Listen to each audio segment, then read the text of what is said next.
Good morning. Want to call to order the Tuesday, October 31st, 2017 meeting of the Sacramento County Board of Supervisors, and happy Halloween to everybody. With that, I'd like to turn to our clerk and have her call the roll, establish a quorum, make a few brief announcements, and then we'll do the Pledge of Allegiance and get right into the morning's meeting. So thank you all for joining with us, and appreciate you being here, and we'll move through the agenda as quickly as we can. So. Good morning. Supervisor Cerna? Here. Kennedy? Here. Peters? Here. Frost? Here. Natoli? Here. And you have a quorum. This meeting of the Sacramento County Board of Supervisors is cablecast live on Metro Cable 14, the Local Government Affairs channel on the Comcast Consolidated Communications, and AT&T Uverse cable systems.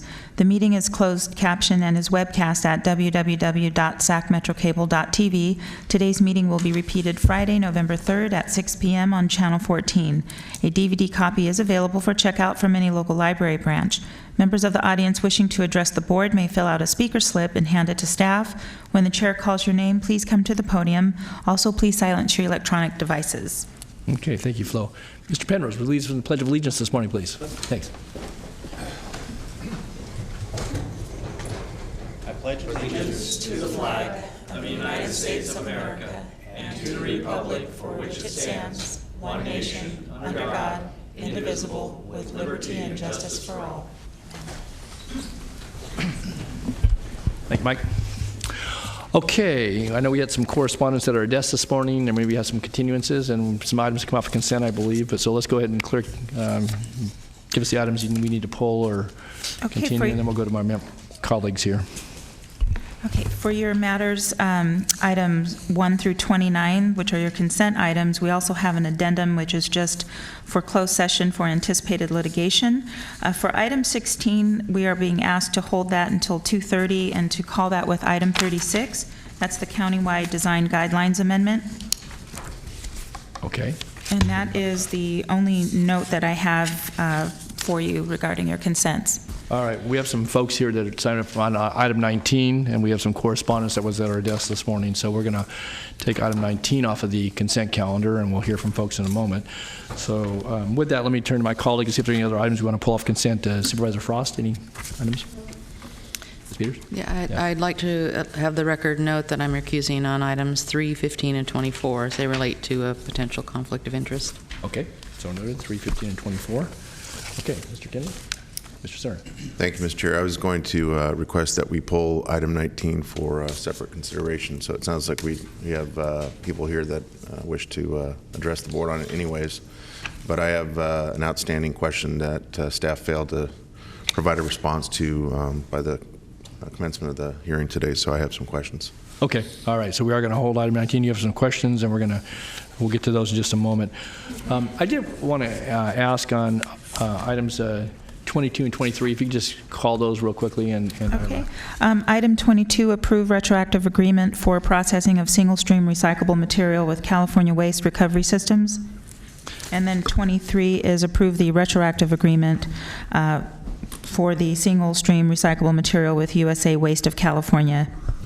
Okay. My question here relates to correspondence. I believe all board members may have received late last week from Robert Dugan on behalf of Peter Tishy, the president and CEO of the Metro Chamber, regarding, I guess, some pretty radical changes in the recycling, world recycling industry, and the impact certainly to private sector employment and the businesses that have built themselves around recycling here in our local community, but certainly in our region and statewide. And I guess I'm curious as to, with regards to the contract we have here, and I actually had heard from one of the potential proposers who chose not to propose because of the way the structure was here, and I think the uncertainty in the marketplace has again, I'd look to Nav, to Mike, and others. Have you been tracking this, and how does it relate to what's before us this morning? And because as I understand it, by the end of this calendar year, that the People's Republic of China, at least according to the information that was submitted in the letter, intends to make significant adjustments in the 24 categories of recyclables as it relates to the waste stream itself and the sorting of that waste and so forth, and basically the uncertainty for value in the marketplace. So I don't know, Mike, you're shaking your head like you've been following this. Could you just maybe elaborate? little bit? Yeah, and just briefly, Supervisor, these two contracts that are in place that are in front of your board today are responding to the change in the recycling markets. And they are structured in a way that is new and different from the contracts that your board has seen before as it dealt with the single-stream recycling. Those were last seen in your board in 2013 or 14, and the market related to this industry was significantly different. So we are watching it, and we're restructuring, frankly, the way in which the county addresses our single-stream recycling to accommodate the change in the market. And these two contracts that are in front of the board today are shorter-term contracts, recognizing that it's going to continue to evolve over the next many months. We're not really sure if after the first of the year what's being considered will actually happen to the China market. And if it does, though, we think these contracts that you're seeing today will be flexible enough and are structured in a way that we can address that.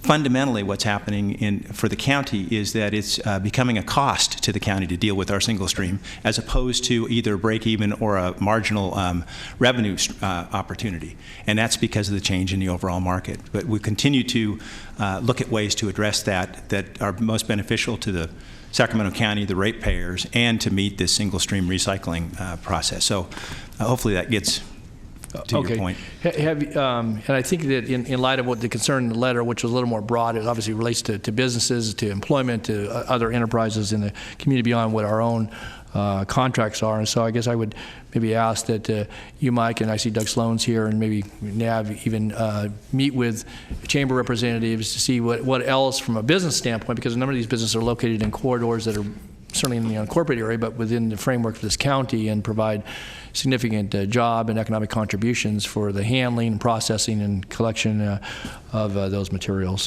So if we could, maybe stay abreast of that. And if at some juncture this board needs to have a brief workshop or some additional report beyond any contract, I think that would be helpful as we encounter and interact with folks in the community, certainly within the business community. So.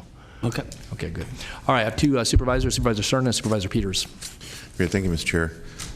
Thank you for Don for raising this issue. I had the opportunity to meet with a current recycling contractor that is in contract now, and they're facing some incredible hurdles to make their operation pencil for them. So I guess what I want to ask you, Mike, is if we're going to be continuing to let contracts go and have a bid process for this type of activity, knowing how especially the circumstance in China has changed the market here, regardless of length of time, do we expect that even if you shorten the contract duration, that's going to do anything of substance to either attract more interest, or that will give the prospective victor in a bid competition the ability to perform? And do we just simply set ourselves up for more failure, inability to perform? Supervisor Cerna, I didn't get into all the details of the contract relationships that are now being considered, but the actual structure and the economics of the contracts that we're now bringing forward are responsive to the change in the market. So the actual criteria, the method in which you do the calculations and you evaluate the performance and finances of those contractors are now being modified. So we are trying to do two things. One is to restructure the contract work to shorter duration, because the long duration has a lot of risk associated with it in the volatility of the market, as well as change the performance metrics of those contracts to be more responsive to what's going on in the waste industry in terms of the product, the material, how clean it needs to be, and and so we're doing both those things. Is there any thought being given to those existing contracts we have now to reconsider them in light of the change, so that everyone's on an equal playing field here? Yes, pardon me. So it's specific to the recycling industry contract, which is the one that you're talking about. I can just advise the board, and we're kind of trying to do that, is we're in an effort to resolve the difficulty with that specific contract with that contractor. we're bringing that to closure here pretty soon. Okay. I didn't want to go through all the blow-by-blow of that necessarily in this item, but we are meeting with your office to give you some information on that in the next day or two, as well as some of the other offices. Well, it's obviously Yeah. a timely issue, Yep. since some of us are being visited as recently as less than 24 hours by Recycling Industries. And I would appreciate it if, if there hasn't been some recent communication by staff to the contractor that happened no later than the end of this week. It will, Great, thank you. yes. Okay. Supervisor Peters. Thank you. My concerns are similar. I know Recycling Industries hasn't heard from the county in some period of time. That makes them uncomfortable. But I think the questions that they raise are important for us to understand. What is the future for the recycling market? Are we going to have recycling materials in the landfill? Things like that. So I think before we would sign any additional contracts or the RFP goes out for that there be some kind of discussion here at the board about the future of recycled materials, so that we can have a better understanding of what's going on in the market. There's the international market, and then there's the U.S. market, and I realize it's moving fast, but I think we need more information, as I mentioned to Doug a couple months ago. Okay. Thank you. Okay, so it sounds like a report back to the board, some juncture, maybe in the near future, on the. Just before the RFP goes out. Very good. Yeah. Good point. Okay. All right. Thank you for that. All right. Then we had no other items to be pulled from consent, so we're going to hold item 19, and we'll take a motion on the balance, noting that Supervisor Peters will recuse herself on items 3, 15, and 24. So. Move the balance. Okay. Motion. Do I have a second? Second. Okay. Moved and seconded to approve the consent calendar with the exceptions as noted. I had no one signed to speak on any other item. Anyone wish to address any other item on the consent calendar besides item 19? Seeing none, then please vote. Unanimous vote? Okay. All right, let's go to item 19. We'll call the item. Hopefully we have staff here prepared to give an overview. I have 3 speakers, noting that correspondence was submitted by one of the speakers, and so we'll get a brief staff report after we call the item. Supervisor Natoli, we Yeah. do have the answers. We were waiting for the bid protest questions that Supervisor Cerna asked. Okay. Mr. Penrose is ready to answer those too. All right. Very good. Okay, so let's call the item, and then maybe we can have the staff address them, and then we'll have Jennifer Dower, Douglas Akay, and, excuse me just one second here, and Okay, David Brockman. I'm sorry. Sorry about that. Yeah, go ahead. Item 19 is Jaboom Street Bridge Rehabilitation Project, award of bid to Certified Coatings Company. Okay. All right. Mike? My understanding is that there was one question from Supervisor Cerna about, and hopefully I get this right if I don't, modify it please, but that if the contract was not awarded today, what would be the response to accomplishing this work, what time, and how would we do that? And hopefully that's Generally, I want to know if we don't move forward with the recommendation today, what consequence is there to schedule? Is there a sensitivity to a traditional construction schedule? I don't think so, because we were intending to do this during the winter months anyways. But that is, as you know, a very important entrance and exit to the community for Discovery Park, for all kinds of users, boat ramp users especially. And there's going to be some, inconvenience for a number of folks while the bridge is being resurfaced. So I'd like to have a better comfort level understanding of what this bid protest may do in terms of affecting that schedule. Okay. So first of all, the contract has been structured in a way and is in front of your board today so that it could be, the work could be accomplished over the winter months, which is the low use time, as you know, and has been coordinated with parks and others to have the minimum effect on parkway use by doing that.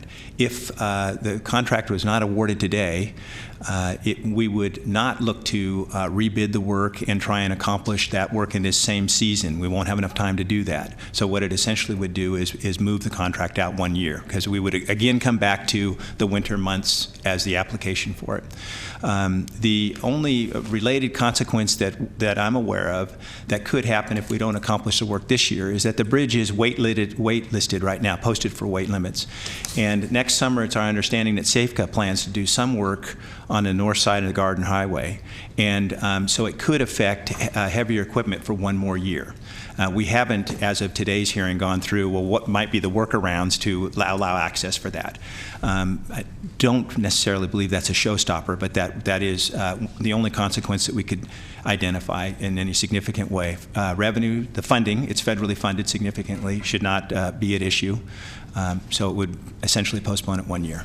Oh, so. Mike, before we have some speakers, but could you just, I think the letter was delivered to the board, like it was at our place this morning, but the bid protest, and I know Ms. Dower is here and has assigned him to address that, but could you just, in this discussion here about the disadvantaged business and the submittal dates for some of the information required, you maybe just do a kind of a brief overview, and then we'll take the testimony. So I think kind of know what the frame in the question, and obviously for people to speak to it, but what's. You received a letter. Have you received a letter of protest? Yes, we've received the most recent one. Are you asking us to repeat their? No, just address it so that again, this was only delivered to us moments morning. ago. Yeah. But it does reiterate most of what's in the Okay, all right. So maybe board letter. Not representing the legal part where legal counsel has weighed in on this significantly, I'm not sure that anything in today's letter that was submitted or late yesterday changes at all the response that the county had relative to the. All right, so you're still, the recommendation stands, you've looked at correct. the exam, that's what. And if I Let's see, Sure.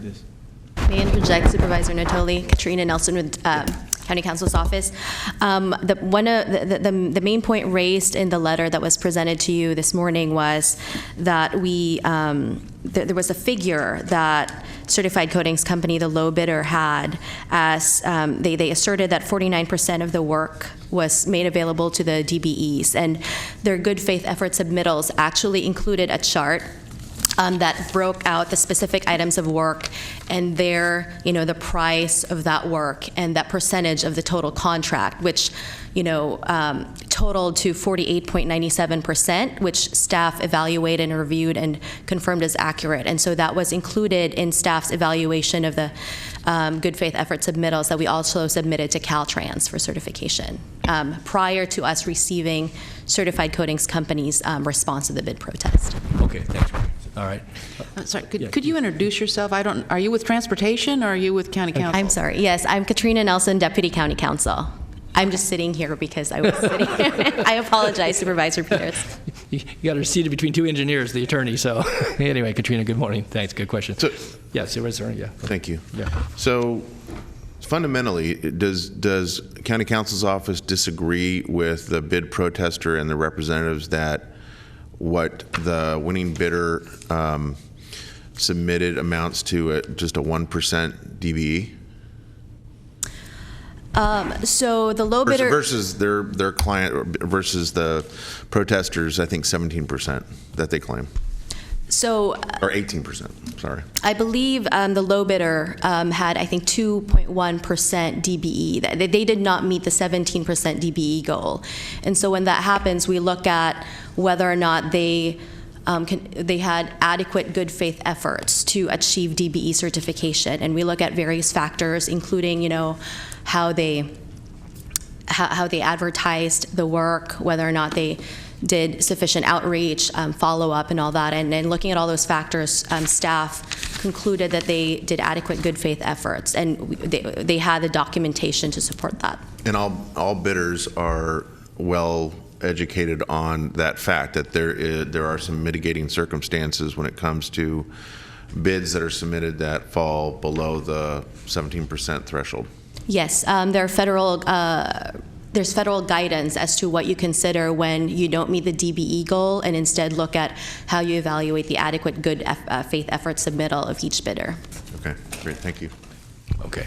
All right, thank you. Any other questions then for staff? If not, we'll go to our speakers. And with that, I have Jennifer Dower, and then followed by Douglas Ake and David Brockman. So, Jennifer, good morning. Good morning. Jennifer Dower of Diepenbrock, Elkin Gleason on behalf of Liberty Maintenance. I'm going to take a quick left turn from where I intended to start and say the consequence here is not necessarily a one-year delay to this project, because my client submitted a fully responsive bid. They are a responsible bidder, and the county absolutely would have the right to accept that bid and move forward with the project without rejecting and rebidding. With respect to the issues in our protest, the bottom line question to the county is, do you want to risk loss of federal funding on this project? Because that is what you are doing by awarding to certified coatings. You must assume that the federal government will review the DBE documentation here, particularly when you do have a case in which there's only a 2% participation on a 17% goal. It was 2%. We did not have the full information when we submitted our protest. When they do review this, and it may be now, it may be at the end of the project. I've seen them do it at the end of the project. But when they do, they will see a contractor who offered 17% of the work in an attempt to meet a 17% goal. And I don't know how the county can say that the contractor reached out and made sufficient work available to DBEs when you look at their ads that was in their DBE documentation, and their ads, they admit in their response to the protest, solicited only 17% of the work. You look at the sample solicitation that they said that they emailed to the DBEs, again, the same 17% of the work.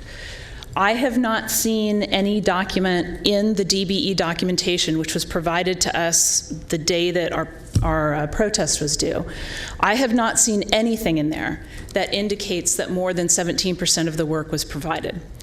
The only thing that I have seen is something in a letter in response by their counsel that claims that this additional painting was offered to DBEs, but there is no documentation in what we are looking at, what you are looking at, what your staff must have been looking at. And so your staff, in coming to this conclusion, must have said, I think it's okay to only make 17% of the work available to meet a 17% goal, even though they only actually met 1% through their outreach efforts, an additional 1% through one of their subcontractors. The final issue I want to briefly address, well, I guess there's two. One is that they claimed, well, we couldn't reach Champion Painting because they had a bad phone number. Would have taken them less than a minute to Google it and find their website, or to check them on the Contractor State License Board, confirm the license and a number. If they seriously were trying to get participation in painting, knowing that Champion does painting, it would have been very easy for them to do that, and there is no documentation that they made that effort. The final small point I want to make is I was informed today by their counsel that there is some document that they did actually reach out and make painting available. I have not seen it. It was not attached to their letter, and it certainly was not attached to the DBE documentation. And so if you look at what they submitted to show good faith efforts, it shows 17% outreach for 17% goal, and I simply do not see how the county can find that that establishes good faith efforts. Unless you have any questions, I'll thank you. Okay, any questions for Jennifer, Mr. Cerner? Yeah, thank you. Thank you for being here. So I want to make sure I understand the position you've taken on behalf of your client accurately here. So first of all, you start by saying that this is fundamentally about putting federal dollars at risk. Yes. Are you disagreeing with our county counsel's office that what they're telling the board here today is that despite the fact that it's not, the 17% threshold is not being met by the recommended most responsive bidder, that the attempt to maximize an effort that results in a 17% DBE position that was not pursued in good faith. That wasn't. I mean, what is it that? And you've also mentioned that you haven't seen a number of documents. So I'm trying to weave together what I'm hearing from county counsel's office versus what you're saying to understand your argument. Okay. So with respect to the documents I say I haven't seen, the first I heard was today that there was a document in their actual DBE documentation. They have to submit the documentation to the county that says this is what we did, this establishes that we made good faith efforts. And they did that. That was provided to us. I have not seen a document in those records that says and substantiates that they made anything other than 17% of the work available for DBEs. There was a representation just this morning that they did. Like I said, I have not seen it, and it was not cited in the letter. And it certainly wasn't substantiated by the ad or by the attachment that went out. Is that an opinion, or is that something that has been, can we all agree that that's a fact based on the federal performance standard? Well, so the federal performance standard, there is an appendix, and it sets out a number of things to establish good faith efforts. And we're not challenging that they identified DBEs, they reached out to them. But one of the important things that you have to do is to make enough work available to DBEs that there's actually a realistic possibility that they can meet the goal. So you'd agree if they only made 15% available, there's no way they could meet a 17% goal. And we're saying there's no way that if you only make 17% available, well, not no way, it's possible that they could have somebody lined up to do every bit of that 17% of the work, but they didn't. And from what they had, that it is irrational to say I could meet a 17% goal by only making 17% of the work available. And in fact, when you look at the results of what they did, they only got 1% themselves, and then, like I said, 1% from another sub. So looking at the totality, you'd have to say they simply didn't make enough available, and that's one of the things that the federal government will look at. They're now claiming that they made more work available, but it's not in their documentation that shows what they made available. And when you look at, when they said to those DBEs, please come participate in our contract, what did they tell them? They told them about this 17% of the work, and there's nothing that I have seen, there's nothing I have heard of that says, oh no, here's a document that says that we reached out and we made additional work available. Other than, as I said, counsel informed me that there's a document that's not in the record that supposedly says that. But again, it's not in your record, it's not what your staff could have looked at, and it's not what anybody auditing the DBE participation can look at. Was that the one that was just distributed by the clerk's office? This invitation to bid? Is that what is intended to be the... I just want to be clear, Jeff, because I've heard you say that multiple times. This was just handed out to us. Is this the... I assume this is what she's referring to? I believe it is. Certified coatings will be addressing that point in a moment. They will be, but I was just wondering if that's because again, I've heard that say it's not in the record and not been previously been available. And this was just made available this morning, or was made available previously? Yes. Oh. I will have to double check. I know that in the good faith Microphone. Put your mic on, Katrina. I know that in the good faith effort submittals, they had a sample notice invitation to bid. And to answer the point that, you know, the 17% of the work was the only amount of work made available to DBEs, page 108 of Certified Coatings good faith effort submittal included the chart that showed while they did include only 17% of in their initial ads to DBEs. They later on provided additional items of work and solicited those for DBE participation, which totaled about 32%, which brought us to a total of approximately 49%, which when evaluated with all the other factors that, you know, show whether or not they did sufficient adequate good faith efforts, county staff was comfortable in saying that they did. Okay. Can I ask a question about process? When we have a bid process that is initiated like this, is county counsel's office shoulder to shoulder with DOT staff, or the folks that may sit on a review panel at every step of the way, saying yes, this is complete, no, that's not complete? When does county counsel's office interject themselves into the process to ensure that submittals are complete? That's my question. typically county council would not be a part of a normal review of a regular contract bid and award process. We do have a county process that does review good faith efforts. And those are done by experienced trained staff in the construction management group. That it's a section of our county that does do that and has done it all the time for many years.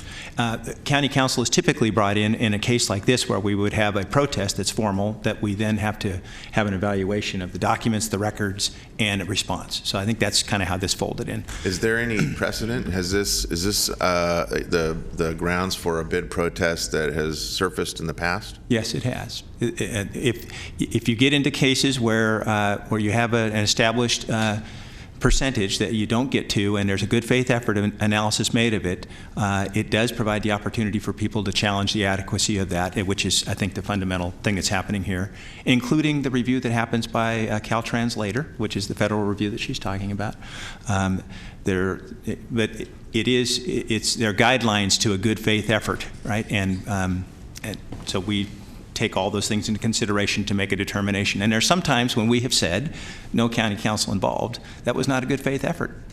Yeah. So in those instances, Mike, where this same or similar argument has been posted by a bid protester, most of the time I assume either this board or past boards have sustained the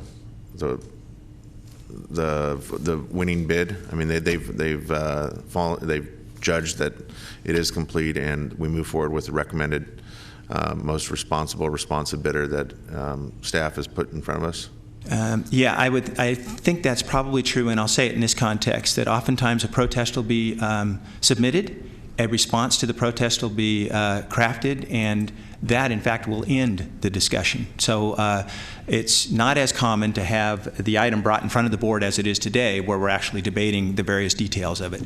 And I can't, off the top of my head, remember exactly how many of those have been. We'd rather not deal with that today, and we'll just reject all bids, which has happened a couple of times, as well as there's been times where it's been endorsed, the finding is correct, and we're going to proceed. But I don't have off the top of my head how many that's been, say, in the past 10 years. Not very many. Not many, yeah, it's true. Okay. I trust this has been entered in the record. We can make a copy available for anybody who wants it, including opposing counsel. So this is the item. I don't know if it changes any of your comments, but anything else, Jennifer? Then at this point, I don't know other questions from the board, so we're going to hear from some other speakers, but we'll make this available to you. So Sure, I appreciate that. okay. All right. You've come. We have Okay, so then we have Douglas Akay and David Brockman. I don't know who wants to go first, but take a pick. Board Chair and members of the board. Thank you very much. My name is Douglas Akay. I represent a certified coatings company. Well, the county has determined that sufficient good faith efforts were made. And as a matter of fact, they looked at the submission of a certified coatings company and determined that 48.93% was made available to various DBE contractors, and the proof of if you look at the facts the way they are, it actually was. And even we submitted a late submittal that you see today. The protesting party says that we did not make painting available to these DBE contractors, especially to their chosen DBE contractor, Champion Painting. But if you look at this particular submittal that was this invitation to bid, it specifically mentions painting. It's lost in the thicket of words there between the two lines, but it appears there in the third line from the bottom, second word over, painting. So specifically targeted, as Certified Coatings said it did. Champion Paint was specifically targeted for painting on this project.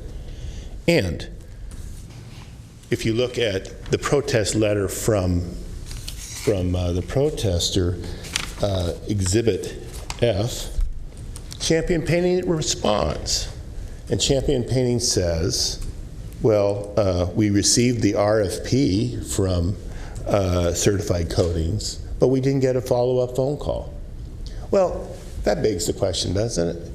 They did get the invitation. They did get the invitation to bid on a painting job. They are a painting contractor. They do not paint stripes. They do not remove asphalt. They paint. And so they got this invitation to bid, and the proof is right here that they got it. And whether or not they make their telephone number available on the California DBE site, that's in a sense that's their problem, but it becomes our problem in a sense because we're trying to get DBE participation, but they're not keeping their information current on the DBE site for the state of California. We did make an outreach to them. The phone was not picked up. It was not. That was the. They did get an invitation.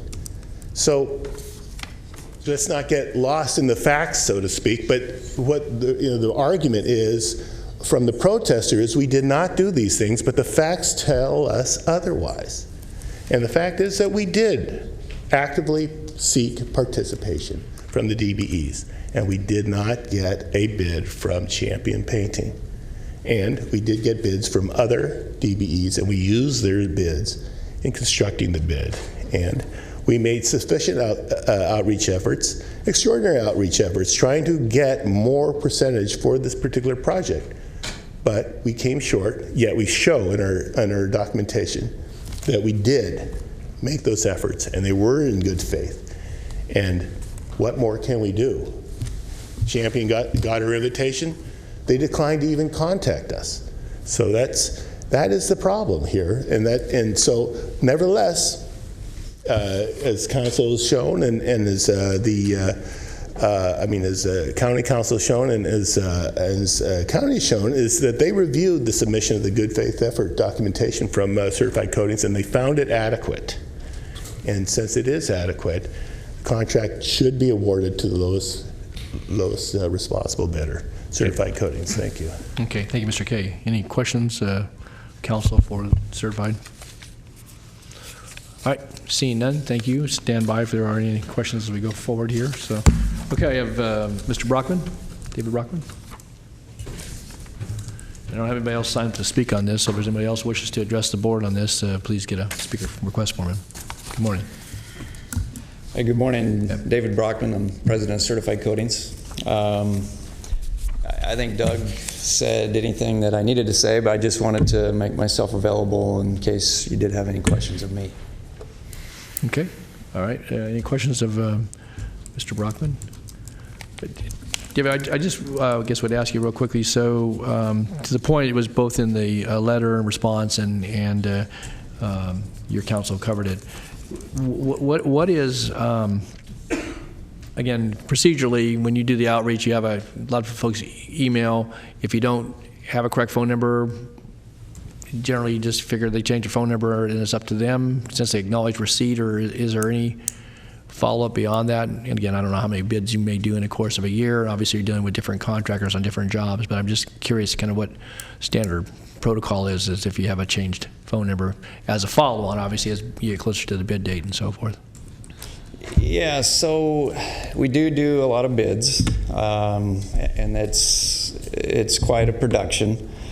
You know, most of them do have some sort of goal that we're trying to meet, and so my lady that does, all this kind of contract prep, she'll, do the ads, do the searches, and send out the emails, and it's, in some cases, it's a lot. It's a lot of documentation, and when she doesn't get a response, then she'll, go to the phone number, document calling, leave, left a message, whatever. In the case of Champion Painting on their DBE registration, there's 2 phone numbers. One of them, you just don't get a response. The other one belongs to some attorney. Okay. And so she, noted that, emailed and called and never got anything in response. Okay. All right. Thanks for answering the question. So, all right. Nothing else? Thank you for being here. I'll bring it back to the board then. Is there questions? Staff want to do any further comments? If not, bring it to us. Supervisor Cerna. Thank you. So first of all, this is a project that I think almost predates the beginning of my tenure on the board, which is now 7 years. So I say that just to underscore the fact that this is something that that bridge, that park, and our public have needed for some time. It's a bit tired, and it needs the attention that is spelled out in the call for bids for the particular work to resurface and paint the bridge. So I'm not interested in anything that may potentially further delay the work. I think it's obviously very wise to look at the season of high use. It's one of two principal entrances into the park. So again, it is going to be somewhat disruptive. We're trying to minimize that by pursuing the work in the winter months. So I have absolutely no interest in doing anything that might compromise the ability to put it off for yet another year. I'd like to see it done and done soon. And I know that the bid protester has suggested that hey, if the board just goes with their client, then hey, we can just keep it on schedule. But having been party to bid protests in the past, whether here sitting on this board or more recently with Regional Sanitation District with regards to some very large bids, I know it never goes as simply as you think it might when you're moving to go with a different bidder than what has originally been suggested. I wanted to pull this item, as I mentioned, even before noting that we had speakers today, because I wanted to ask the questions that I did. I think it's important enough to understand when an argument is being made that somehow a step in a process was missed or overlooked or underperformed. I think we have a fiduciary responsibility to ask the right questions and ask them of the right people, and I think that we did that this morning. And I appreciate Representative from County Counsel's office responding the way she has to my questions. I'm feeling fairly comfortable, Mr. Chair, at this point to move the item, which is the recommendation that staff has provided. So I'd make that motion. Look for a second. Okay. All right. As we moved and seconded then to approve staff recommendation on item 19, and if I have no further comments or questions then from board members, please vote. Unanimous vote. Okay. Thanks to all who are here this morning. Appreciate it. And, okay. With that then, we'll go to our timed items. Item 30, County of Sacramento McClellan Park Community Facilities District Number 2004-1 adopt a resolution authorizing the issuance of special tax bonds, Series 2017, and authorizing the execution and delivery of a third supplemental indenture bond purchase agreement, preliminary official statement, and continuing disclosure certificate, and waiving credit enhancement and appraisal policies, and authorizing certain other actions in connection therewith. Okay. Good morning. Kristen Yates, County Executive's Office. So this morning I'm requesting the board approve refunding of the Series 2004 and Series 2011 bonds, and for the issuance of a third series of McClellan CFD special tax bonds in 2017. Bond proceeds will be used to reimburse McClellan Park, the developer, for completed public infrastructure facility costs. The bonds are payable only from the CFD special taxes and are not a general obligation of the county. I'm requesting issuance of not to exceed the amount of $35 million. That will include the refunding of the two series already issued and the issuance of a third series of bonds estimated at $12 million. The county is authorized to issue up to $90 million in McClellan CFD bonds, and we have previously issued $20.645 million, $10.25 million in the 2004 series, and $10.395 million in the 2011 series. Before the Series 2017 bond issuance, 96% of the max tax for Tier 1 properties were taxed.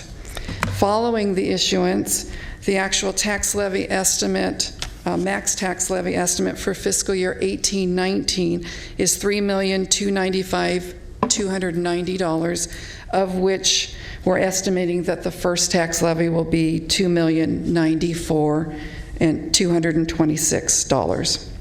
100% of the max tax for both Tier 1 and Tier 2 properties will be assessed. This increase is approximately 6.23%, which monetarily equates to $2.78 to $10,519 annually, depending on the amount of taxable building area per specific property. The Tier 2 tax would see a special tax levy for the first time since 2013-14. So the McClellan Business Park LLC is the largest special taxpayer in the CFD and will be responsible for most of that increase. Property values in the CFD now approximate $321 million. The aggregate value to lien expected is approximately 10-1 following the issuance of the series, exceeding the maximum required of 3-1. Property values have increased 328% since the CFD was formed in 2004, and staff is recommending that the board waive first the appraisal policy because the county assessed property value is sufficient to meet value to lien requirements, and waive the credit enhancement policy normally required when a property owner is responsible for more than 10% of the property tax, the annual special taxes. So due to the public benefit So you're saying McClellan Park has good credit? Yes, they do. And that's all due to the public benefit for increased property tax base and job generation. So the County Debt Utilization Committee unanimously approved the recommendation to issue the series on October 20th, 2017. And the developer, county staff, and advisors are here to answer any questions should you have them. Okay, good. Well, thank you, Kristen, for the report and the summary. Supervisor Cerna, punched up. No questions of staff, Mr. Chair, and I know there are representatives from McClellan Business Park here. I am prepared to move the item, and I would just like to take the opportunity to again thank the team at McClellan Park, Larry Kelly and all his very capable folks there that have been doing such a great job since the conversion started many years ago. This is we all often tout, whether it be representatives from the business park themselves or members of this board and our staff, we always tout the park as a role model for the nation in terms of a former military base and its conversion to, in this case, a job generator that is generating more jobs now than actually were there when it was an active military base. So that is just one of several metrics of the success that MVP has enjoyed, and this county has enjoyed over a number of years. And with that, I'm prepared to move the item. This is just another step to, I think, continue to propel McClellan Business Park doing what it does for the economic benefit of our entire region, as well as this county. Okay. All right. Second. Okay, it's been moved and seconded to approve the staff recommendation as outlined. I would just note, too, that thank you, Kristen, and certainly our economic development team and all the folks who worked very closely over many years with the McClellan Park team. And obviously, as Supervisor Cerna said, and would be noted, again, just by the number of folks who report to work out there every day, and certainly, as you said, the valuation of the properties versus the debt that is being approved here today to continue to make some of those improvements and investments out there. So, again, thanks to all for their good work and cooperation. I have no one signed up to speak. Anyone wish to address item 30? All right, seeing none, then please vote. Unanimous vote. Thank you. Thanks, Chris. Thanks. Okay, next item. Item 31 is the adoption of the 2018 one-year action plan for the Community Development Block Grant, Home Investment Partnerships Program, and Emergency Solutions Grant, amendment of prior year's action plans, amendment to the Sacramento Housing and Redevelopment Agency budget, and other related actions. Just 1 second. We'll let the chambers clear here just for a second. Okay, good morning. Good morning, and Madam Clerk, I do have a presentation as well. So good morning, Celia Iniguez with the Sacramento Housing and Redevelopment Agency, Program Manager in the federal programs. I have a brief presentation for the action plan this morning. Let's see. So, as you're all familiar with our consolidated plan. The consolidated plan is traditionally a 5-year guide which assesses our housing issues, looks at how we as a community can establish fair housing goals, and aligns them with our variety of federal funding sources, including our Community Development Block Grant, Home Funds, Emergency Solutions Grant, as well as Housing for Persons with AIDS funds. It is developed through a community process where we engage with residents, we engage with electeds, as well as county staff, excuse me. The original consolidated plan went from 2013 to 2017. We requested in 2016 to extend that to 2019 in order to prepare an assessment of fair housing. The action plan is the 1-year program guide, or 1-year program, which allocates funds in those programs. And we go through a process meeting with both electeds as well as county staff and others to identify what those projects are. Before we get to the projects for the 2018 action plan, just a couple of highlights of what we've accomplished in 2017. The Rio Linda Community Center improvements after a long time. We were able to provide some much needed funds to refurbish that facility.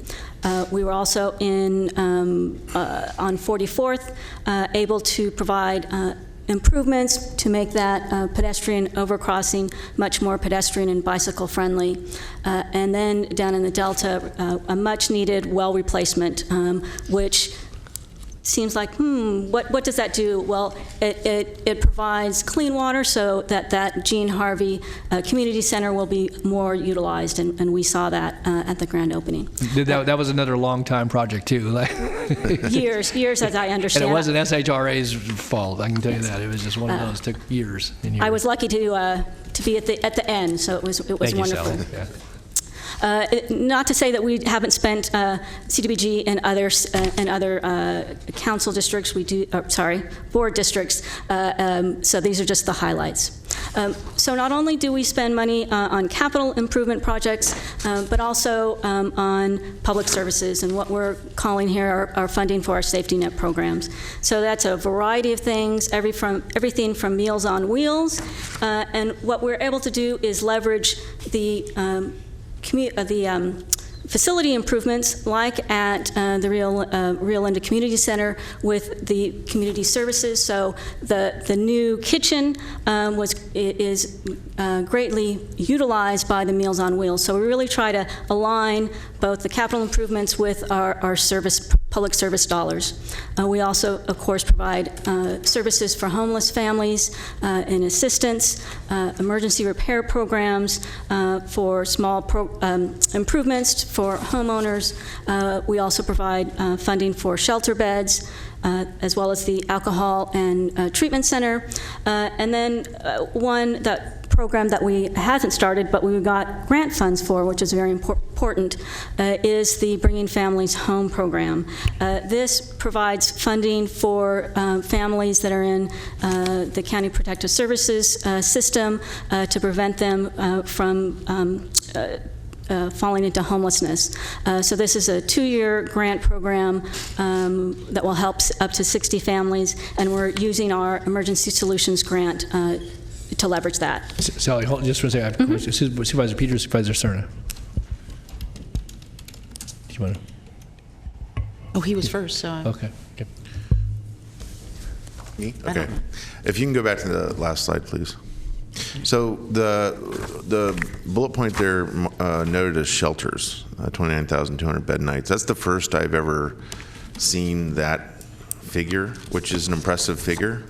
And in light of the ongoing very public discussion in a number of venues, I would like to see the backup for that. Not that I'm challenging it. I think it's impressive. I'd like to understand what comprises the 29,200 bed nights, and if there's a way to, I don't know if that, is that just for Sacramento County? Is it just for unincorporated Sacramento County? Is it for the 6 cities and the unincorporated county? I'd like some more specific geographic notation on it. But that's a pretty impressive figure that I think we need to be cognizant of when we're having our discussions, whether it be community meetings or with one-on-one with constituents about what we, the city, the county, and our housing authority actually are doing when it comes to the menu of interventions to reduce homelessness. So if I can get that, and I don't know how big a task that is, but if possible by the end of the week, that'd be Certainly. great. Thank you. Good. Okay, Supervisor Peters. Thank you. I'll talk now. I was thinking I would talk at the end, but I wanted to mention that yesterday I had the opportunity to attend an opening of 47-unit apartment house in Carmichael that Domus Development and the redevelopment agency collaborated on. Was a hard-to-do project, but it was done very well, and the units were prepared to go on the market, and so it was great that everyone stepped up and were able to preserve them for affordable housing in the heart of Carmichael, and the project looks great. So yes, good use of funds. Yeah, that was we invested $795,000 and leveraged over $8.3 million. So right. Wow. Good. All right. Very good. It was built in 1980 and looked it. So It doesn't look like that anymore. Yeah, it doesn't look that way anymore. No. That's good. Okay, right. good. Thanks, Ellie. You go. So on to the 2018 projects proposed for funding this year, or for next year, excuse me. So we have 3 projects. The first one is the 47th Avenue pedestrian and bicycle improvements. This is going towards a match that the county received an active transportation program grant of $3 million. So this is highly leveraging our resources. They will provide sidewalk, curbs, bicycle and pedestrian improvements along 47th from approximately Stockton Boulevard to the light rail station. So it connects very well with the city's improvements. So this is making sure that connectivity for bicycle and pedestrians throughout the city and the county are complete. The Rosemont Area Streetlight project, so we allocated some money earlier this year, and this is the remaining amount in order to bring streetlights to that neighborhood. Very important. And then finally, the Homeless Triage Center that will be coming before you, and this is funding for that for next year. For our housing programs, again, we're going to be allocating money for community development block grant. One of those projects specifically that we'll be supporting will be the Courtyard Inn project. Other funding will go towards the emergency solution. Yay! Another great reuse of an existing motel. The Emergency Solutions Grant, where we're providing funding for rapid rehousing and homeless shelter. The home program for both new construction and acquisition and rehab, and as well for our fair housing activities. Sally, can I just ask you before you leave that slide? In fact, the HARPS program and the emergency repair program, I know that from time to time, probably each of us gets inquiries and we try to refer. There are some pretty strict limitations on those, and there's not a lot of funding. Is there any analysis as to, again, I think it goes back to just a comment about something that was built in 1980. A lot of times folks live in houses that are built in 1930 or 40, and they're trying to retain the accessibility and or keep them in a livable condition. A lot of folks on fixed incomes, probably seniors in a number of cases. I'm just curious, has there been any look at, one, the need and the ability to meet that need, number of requests you may get in any given year, and again, obviously the limitations relative to income and qualifying for that.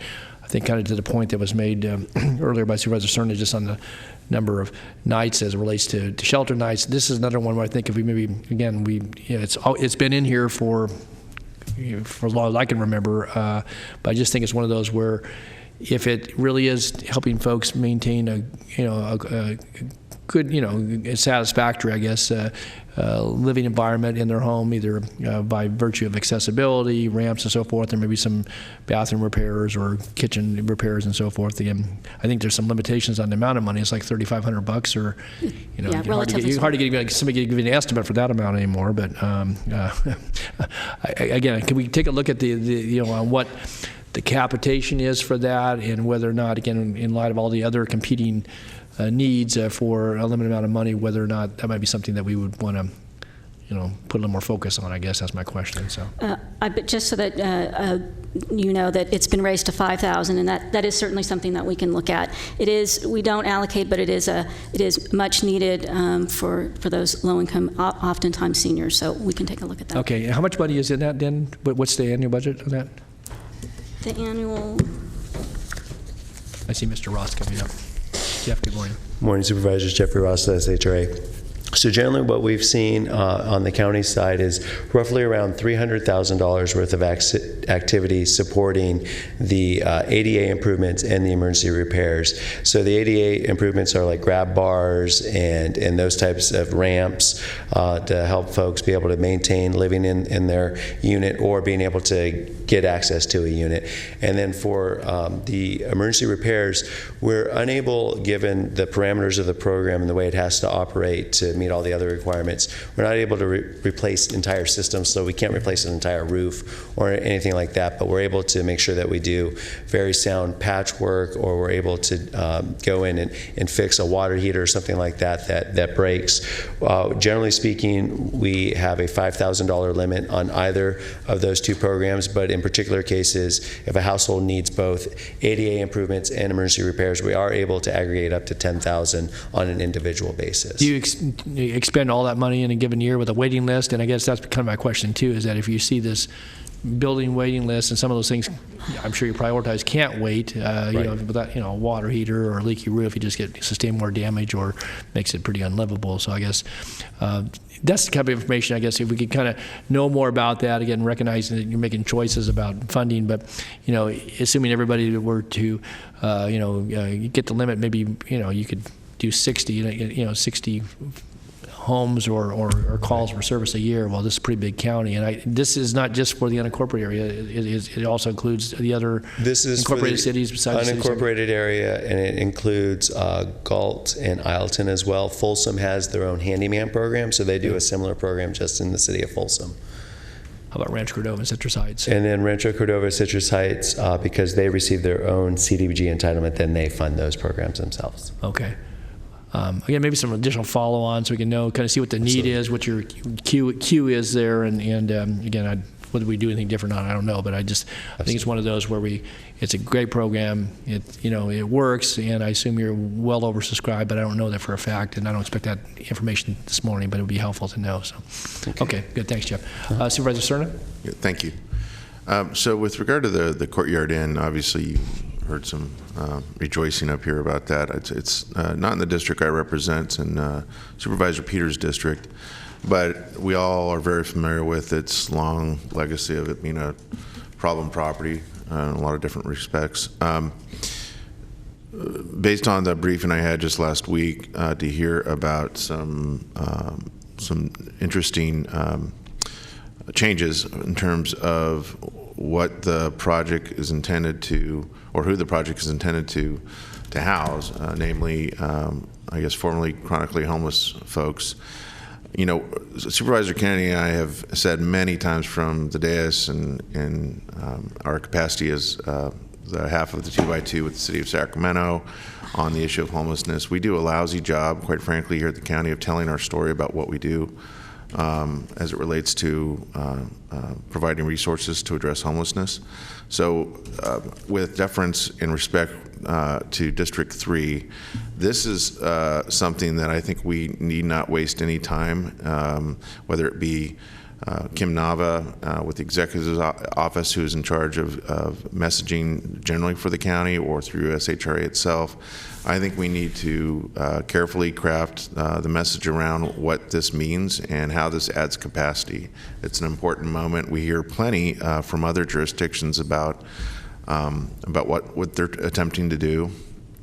But there's been a lot of forethought that's gone into this, and it really reflects the fact that it's very swift action in my estimation, especially given all the activity over the spring and the summer, a lot of debate, a healthy debate, and policy discussion and budget considerations. But to see this transform fairly quickly into a facility that's going to add capacity for that particular population is something we ought to not be shy about and let the public know we're pursuing. Thank you. Okay. So noted. Okay. All right, Sally. So the last slide, so the last big piece of activity that we'll be doing is around the assessment of fair housing. So in 2015, HUD published the final rule for affirmatively furthering fair housing. And as part of that, they established a very prescriptive process by which local governments and states and public housing authorities need to meet their long-standing obligation to assure that we are affirmatively furthering fair housing. So this requires the completion of an assessment of fair housing, and it is, again, a very prescriptive process by HUD, and identifies some very specific issues that we together as a community need to review and analyze. And specifically, it is looking at what are the barriers and the contributing factors to obtaining fair housing in the community. And how do we as a community address through strategies, policy to ensure that fair housing, that is an opportunity for all. As you may recall, there are 14 local jurisdictions, the city and the county of Sacramento, as well as cities and counties in our area, that we came together, brought on a consultant, and that consultant is on board, and so we are at the very beginning of this process. Here is a brief overview of the schedule. Currently, we're just the consultant is gathering all the information, compiling data throughout the rest of 2017. This will continue in 2018. At the end of this year, we'll have a website, and we'll begin meeting with our folks who are advocates, neighborhood associations, to begin to keep them abreast of what we are doing, and to help us really engage with residents in the community. In early 2018, we'll have some focus groups and surveys for residents and others, and so that's really there'll be a lot going on. And throughout 2018 will be all of the research to understand what those barriers and those contributing factors are. The actual draft will be released in 2019 and adopted later.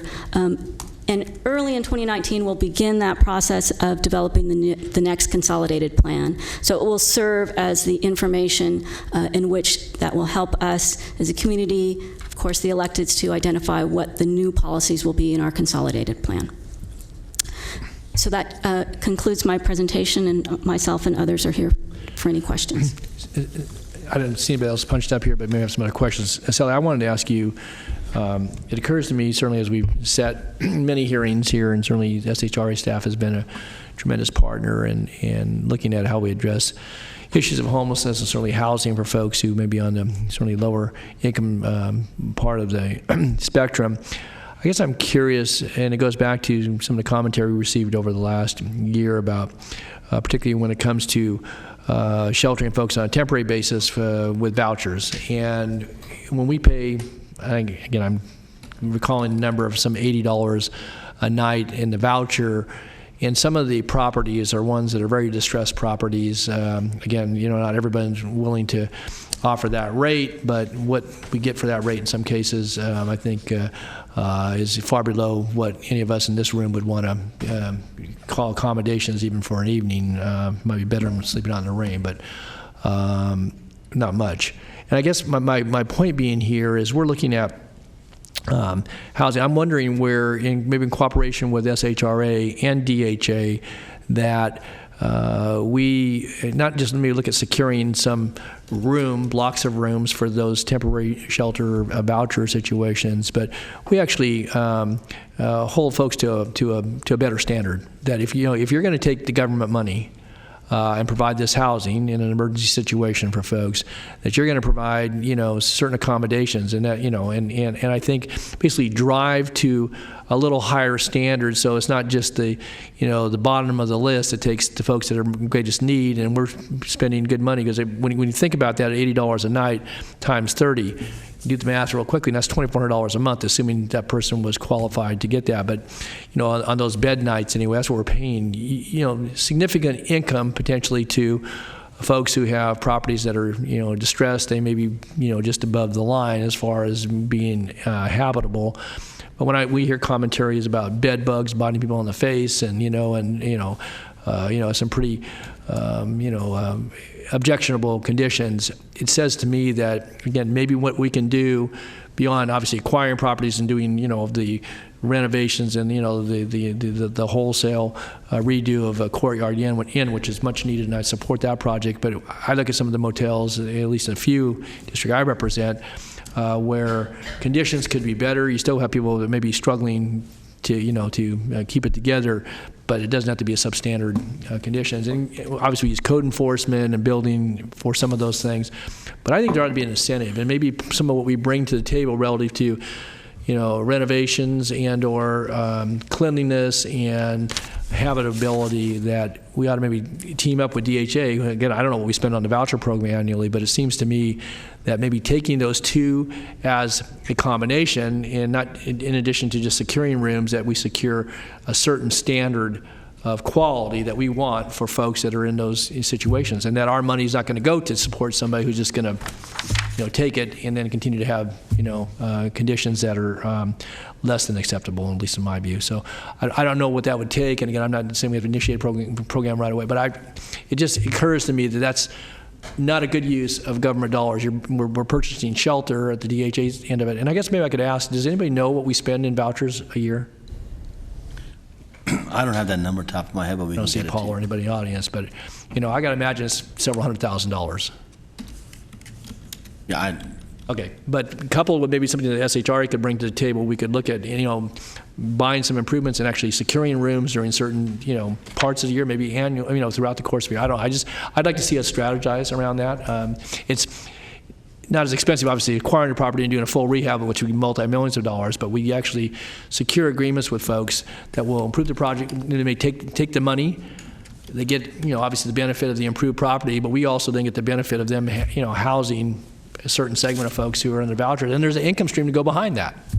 And I guess I'd like to have us take a look at that. It just occurred to me as we were talking about this and hearing some of the reports that maybe another strategy that helps deal with some of the homeless population, particularly families and children who are the first eligible for those vouchers. And I would, it may help us clean up some of those properties as well. So, okay. So if we can get a report back on that, I'd appreciate it. Okay, thanks. All right, any other questions or comments on the one-year plan? I don't have anybody sign up to speak on this.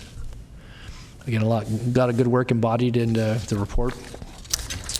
Okay, this is for us with the recommendations outlined to adopt and approve the recommendations. Do we have a motion to that effect? So moved. Okay. Chair would, it's moved and seconded to approve the staff recommendation with our thanks to our agency staff and partners on this work. So please vote. Unanimous vote. Thank you. Thanks.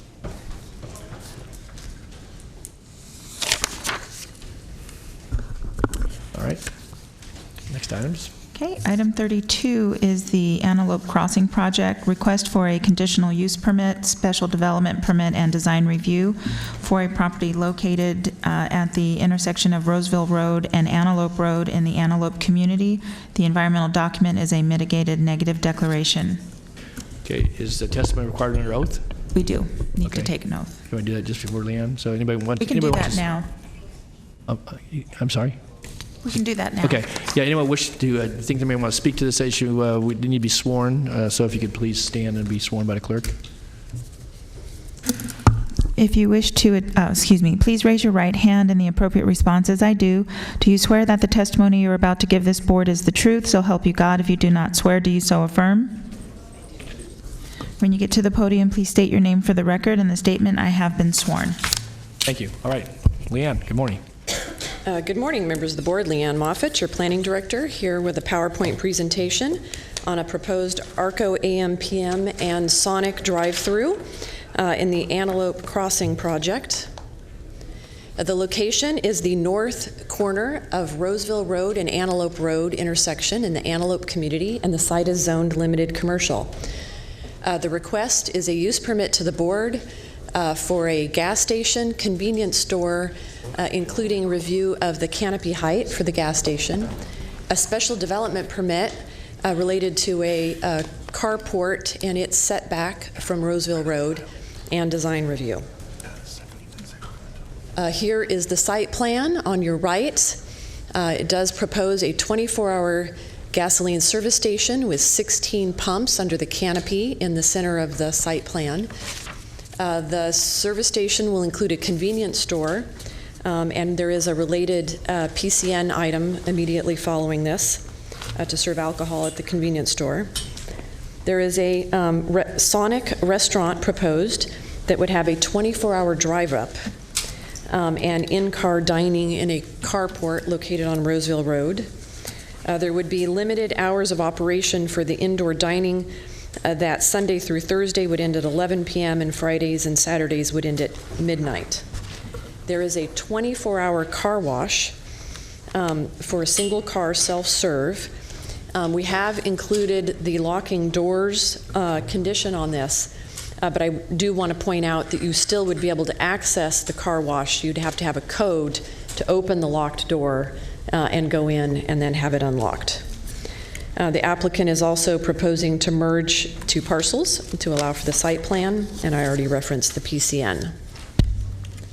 Here are some photographs showing the existing vacant condition on the site.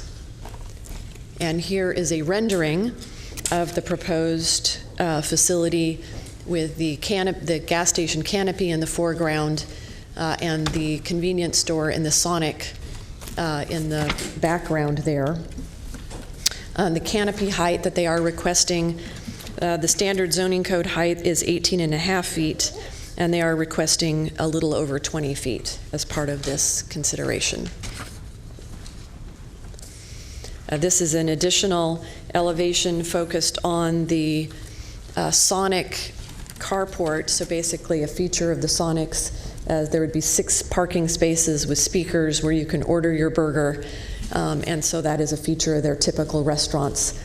Our zoning code does require a 50-foot setback, but in this case, we felt that the 20 feet was appropriate for that. And the applicants have worked with the design review process to have a small berm there so that in the evenings the car lights don't shine out on Roseville Road, and they've enhanced the landscaping there to provide for a treatment along the road where that canopy is.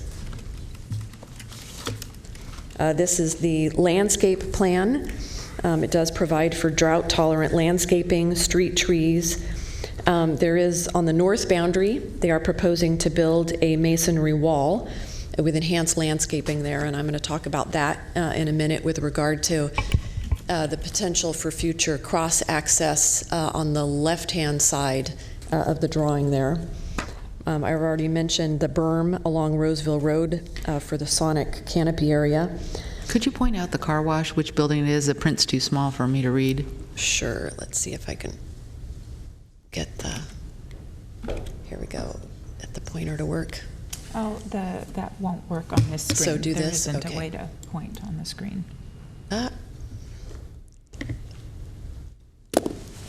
Okay, so basically there would be 2 drive-throughs. You would enter here, and you would go through the Sonic drive-through here, and the car wash entry is also here. You'd go around the back, and this is the car wash drive-through. So both would exit here. Is that where the masonry wall is? And the masonry wall is located on the property line all the way through the back. Where are the blowers for the car wash? This is commercial to the north, and the blowers would be here. There had been a, there had been a prior project approved to the north on that commercial site for a mini storage. That mini storage has expired. We don't know what the use might be in the future. So. Could I just ask where you're at that? Sure. And again, I mentioned to you in briefing yesterday, and I mentioned to the applicant's representative that this is, again, the first of that overall site to develop, at least the adjacent property is not developing this time. But they're, in putting that concrete masonry wall, there's no cross-access provided for. And what that does is that then it fixes in place the corner, and in the event, and I assume it will develop, that the property develops to the north on this map anyway of that property, then people have to go out to the street. If they want to go to the Sonic, if they want to go to the car wash, they want to go to get gas, they've got to go out to the public street versus going, at least the opportunity to go through, the private properties. And so I think make some provision, and again, it's a little tight with your radiuses there and so forth, but if nothing else, some provision as the property would develop adjacent to this, that there'd be provisions for cross-access. Otherwise, it just, from my perspective, that's not good planning if you force people out to the public street every time that they, if say there's a commercial center and people do their business there and then they want to go get something to eat or get gas in their car, they got to go out. It just adds to congestion. You've already got that triangular where Roosevelt Road and Antelope meet there anyway, pretty busy intersection at different times of the day. So it would seem to me that some sort of cross-access would be advisable. Yes. So we did raise that with the applicants, and last night and this morning, they have provided a potential condition to address that issue. Because we don't know what the use is to the north, and for example, if it were to return with a mini storage, right. We wouldn't necessarily want access through there. That's different, yeah. So the applicant has provided this new potential condition number 109, if the board wanted to apply it, that does give the county the ability to work with the applicant to obtain a cross-access agreement and a driveway there. We would sort of want to look at what's going on the north. There is a fair amount of, sorry, I keep accidentally clicking the thing here. You do have 2 drive-throughs exiting, and you do have a raised walkway here. So depending on what was going on the north, we'd sort of want to look at how congestion at that intersection worked. So we weren't necessarily prepared to design that today since we don't know what's going to happen to the north. But planning did feel that this condition would help address that if the county wanted to require that when the site to the north developed. Okay, thanks, Leanne. As long as we're talking about the car wash, and I realize this is Supervisor Frost's district, but I just wanted to get some questions on the table. I question the 24-hour use. I like the idea that there's a big door that drops down and locks it off, because and this is a homeless-related question. In other areas, we've had trouble with homeless sleeping in the car washes. And however, just the idea that it's open 24 hours, and that they might be able to come in, sneak in while there's a car in there. I don't run a car wash, so I don't really know, but I'm really wondering whether it's really necessary to have it open past 10. I mean, how many customers are washing their car at 3 in the morning? Right. I mean, I'd be happy to have the applicant. They did request a 24-hour. It is before you through the review with staff working that out. I think the sense was that it did provide some activity on the site. I don't know how many cars are really going to wash their cars at night. I don't think we'd object to that condition if the board wanted to impose it. If someone did go in there, they would be at risk of the next car coming through and turning all the water on. Or not, if no one else came through. Yeah, right. Yeah, they would. So, yeah. But then you could have someone, potential criminal activity in there too. So, yeah. I don't know. I just really question that, the time there. So. Okay. All right, we'll come back to that, though. We'll note that, and we'll hear from the applicant. Supervisor Cerner, you punch in. Thank you, Mr. Chair. And I'm going to interrupt here because you have this particular exhibit up. and you may have already addressed this, Leanne, so forgive me, but the line of cars behind, that's on this exhibit behind the AM/PM and the Sonic, but between those two buildings and the car wash, what is that, a drive aisle? What is that? The line Yes, of cars. this is the... Because this makes it look like parking, and very unusual parking. And very difficult to get out of parking. They're apparently anticipating a lot of people waiting for their Sonic burger. So these are cars queuing up. So that's a queue for to pick up their burger from the Sonic. All right. That wasn't clear. All right, thank you. They got a lot of demand for Sonic burgers here. Okay. I did want to point out enhanced landscaping at the corner. This is more than the code required, and so because of the sort of unusability of that corner, we did have them beef up the landscaping there to make up for some other things on the site. And I know that you've mentioned the request for a 20-foot versus 50-foot setback. What does the applicant tell you is the need for the to be 30 feet closer to the street, to the roadway? So that goes back to this canopy. Basically, Sonic's business typically has a number of parking spaces where you can park under a shaded area and order your burgers at the speakers and sit in your car and eat your burger. And so there's really no other place on the site to put this shaded canopy pursuant to their typical layout and business model. So there'll be two canopies on the site, one for the pumps, right? And one for the dining?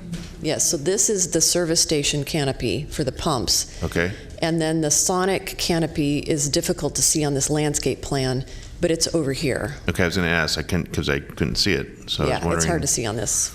So it's beneath the canopy of the trees to the left on this exhibit? Yes.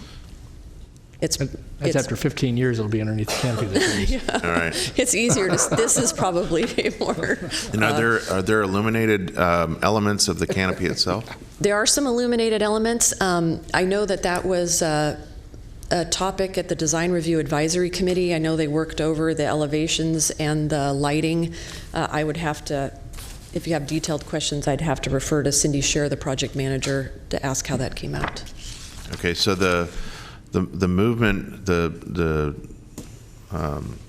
movements of the vehicle on site that are queuing for the food would be making an immediate, those that choose to dine on site and in their car would be making an immediate left-hand turn to get into the canopy? I think the presumption is that these people would probably be exiting. The people who are parked over here in these 6 parking spaces would be expecting to use the speaker box to order their burger. I thought it was both. I thought you could do both. You could order and then have someone bring it out through the drive-through, or you can use a speaker box. Maybe when the applicant comes up. I think you can do both. So these people could come over and park here if they wanted. Okay. Or they could park and order there. The exits from the site are all right only. When you leave the car washer here, if you're leaving the site, you make a right turn. This is right turn as well. And that's because of median on both Antelope and Roseville, or in part because of that? Yeah, actually, we're requiring that they extend the median here to enforce the right turn only, so we don't have people doing left turns.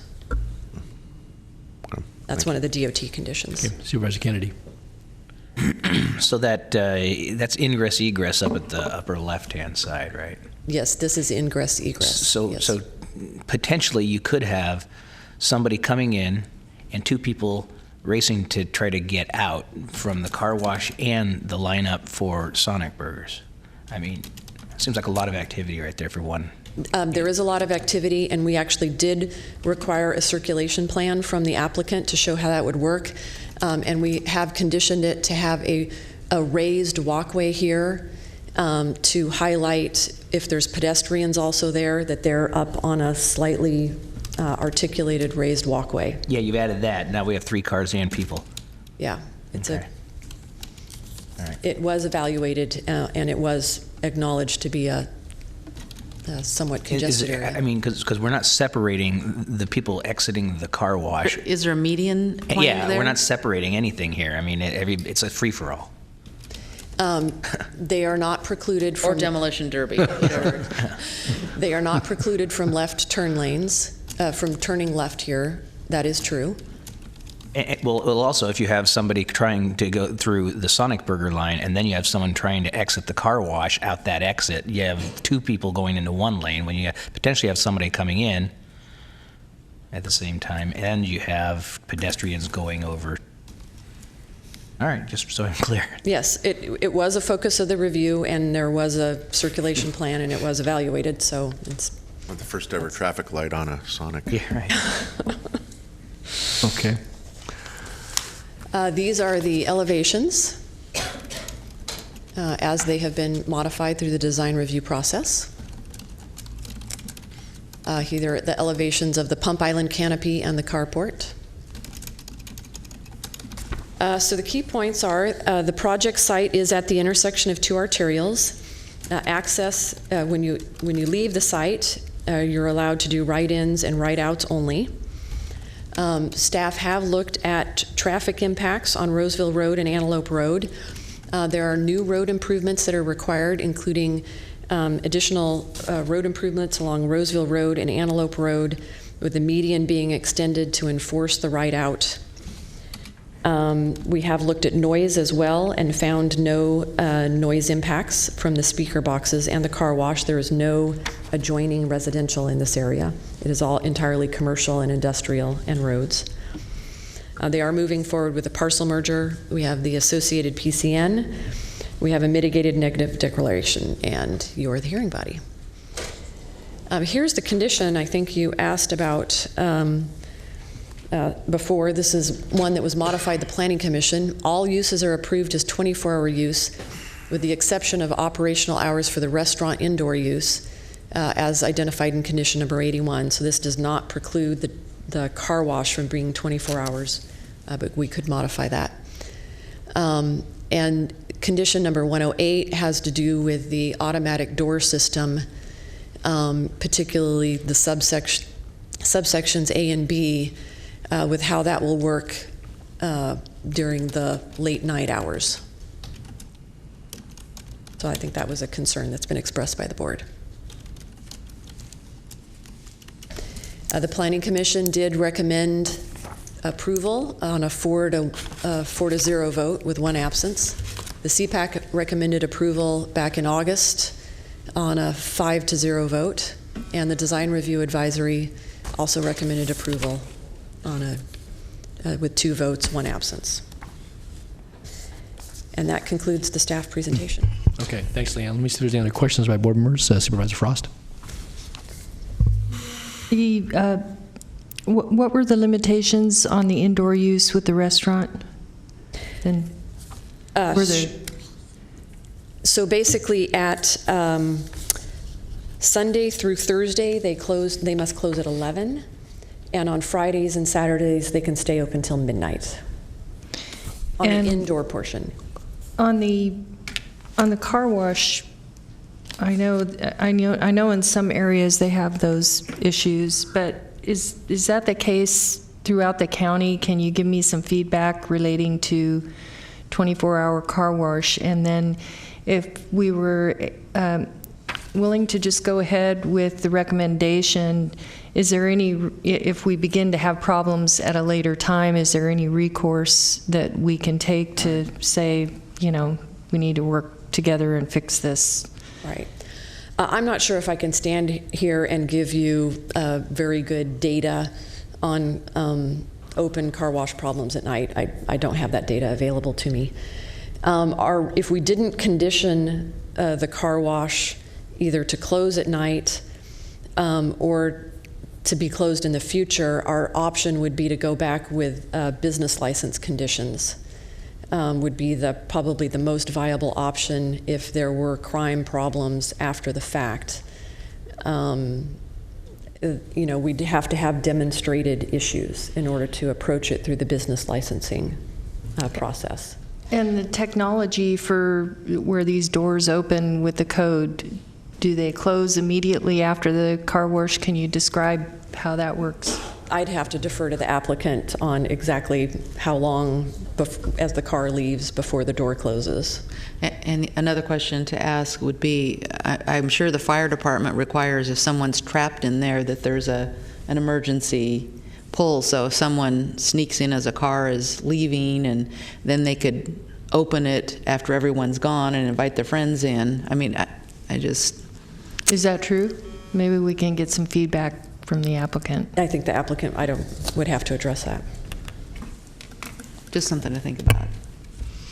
Okay. All right. If I have no other questions, I don't have folks time to speak, but I know that the applicant is here, represented by Diane Kinderman, so I don't know if you want to come forward and add any comments, or just introduce yourself and tell us you've been sworn, please. Good morning. Good morning. My name is Julio Tinajero from Milestone Associates, 1000 Lincoln Road, Yuba City, California. We're the design firm for the project. We're really pleased to present this to you today. A lot of work's gone through it with staff and the actual applicant, and both uses are really excited about being at this location. So again, excited about it. I just wanted to address a few things regarding the site itself and also some of the architecture that we incorporated in this project. The site plan, can I get the site plan up? Just a second, we'll get it up. Or is it on here? You've been sworn, right? They'll bring the PowerPoint back up Yeah. and we'll find it. Julio, we need it for the record. You've been sworn. You were sworn. Yes. Yes. Okay. Yes. Good. Thanks. Do you want the landscaping It's plan the site or plan. the site plan? Site plan. The next one over. Well, that one's good. That one's good. Okay. So so we went ahead and designed the site with the driveways to the extreme ends of the site to allow for minimizing the impacts on the intersection. We are widening the roads on both Antelope and Roseville roads, so allowing the right turns on Antelope, giving us some more through traffic rather than people stopping to try to get into the site. So that was accounted for. If you look at, I wanted to point to, I don't know if you can see the entrance of the double drive-through lane. We're actually going to have signage there to make it very clear that there is actually two entrances there. It's going to be striped, one for the drive-through lane for the Sonic and the other one is for the drive-through the car wash. So again, we're anticipating a lot of stacking. These are very popular uses, and so we wanted to make sure that any stacking overflow would not impact the circulation of the site. So if you look at that, it's going to be very clear that those are entrances to the drive-through or the car wash. So we're not anticipating somebody going in there by accident and figuring out that they're in the wrong place. So we'll be well signed. We also have the question about the exit of the drive-through lane. Now they're both entering on the east side and exiting on the west. So they're both exiting the same direction. We're not having somebody enter the car wash or the drive-through from the west. They're exiting the west. So we have a little island that's separating the exit lanes. If you look at that, it's kind of hard to see, but there is a little separation between the lanes. We're anticipating the drive-through lane to be a lot quicker than the car wash. They're both fairly fast, but there's going to be obviously more traffic coming out of the drive-through lane than the car wash. But the studies show that there's enough time and spacing to allow each vehicle to safely make the maneuvers without conflict. So the question about the gates, I want to just clarify that a little bit. So typically these car washes in a typical condition would be the car pulls in, there's the tunnel's open, you pull in, gates close, you wash your car, gates open, car goes out, but the gates stay open. And so at our last presentation, that was brought up again about this area maybe having some homeless issues or just transients. So we proposed, and we worked with staff on this, and we worked with the car wash vendor. The way it's going to work is that during the business hours of operation, the gates are open. So the tunnel's open, and somebody will be able to come in, they punch in their code, the gates close, they get their car washed, and they leave. The gates stay open. But after the hours, when it closes, it's open 24 hours, but we agreed that we're going to close them during, I don't remember if we have the actual time that it was agreed upon. But That's important for us to know. the time is that it's going to be, I think it's like 10 o'clock at night. Maybe at that point they'll be closed. The gates will be closed and will only be open or activated once a person's washing their car. So once they punch in their code, the gates open. You go in, you get your car washed, you exit, the gates close. Is the gate a solid metal, or is it like a chain link kind No, it's a solid kind like of a garage door? Yeah, kind of. So you can't see in it? I'm not sure if it's clear. A roll-up door, but they make them out of chain too. They're like kind of folding door kind of type. What? Like folding door option, like a folding door? They come from the sides versus from the top? Right. So it's, and I'm not sure about the material. I don't know if we have any information on that as far as clarity. But the idea is that it's going to be secured at night to minimize somebody trying to be in there. Now, as far as exiting, I don't have an answer for that. As far as I've never had that issue where somebody might be locked in there or maybe hiding in there. I know it being a 24-hour operation, the applicant and the operations will definitely keep that in mind and make their rounds like they do anyways, because they're always going around picking up trash or just looking at the site. So plus, there are also going to be security cameras. This site is going to be secure with cameras.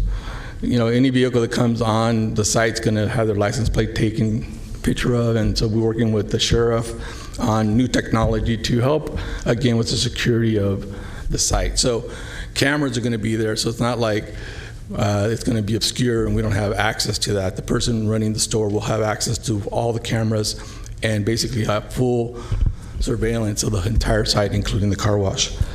Okay, Julio, hold on. We got a couple questions. Sue Frost and Susan Peters.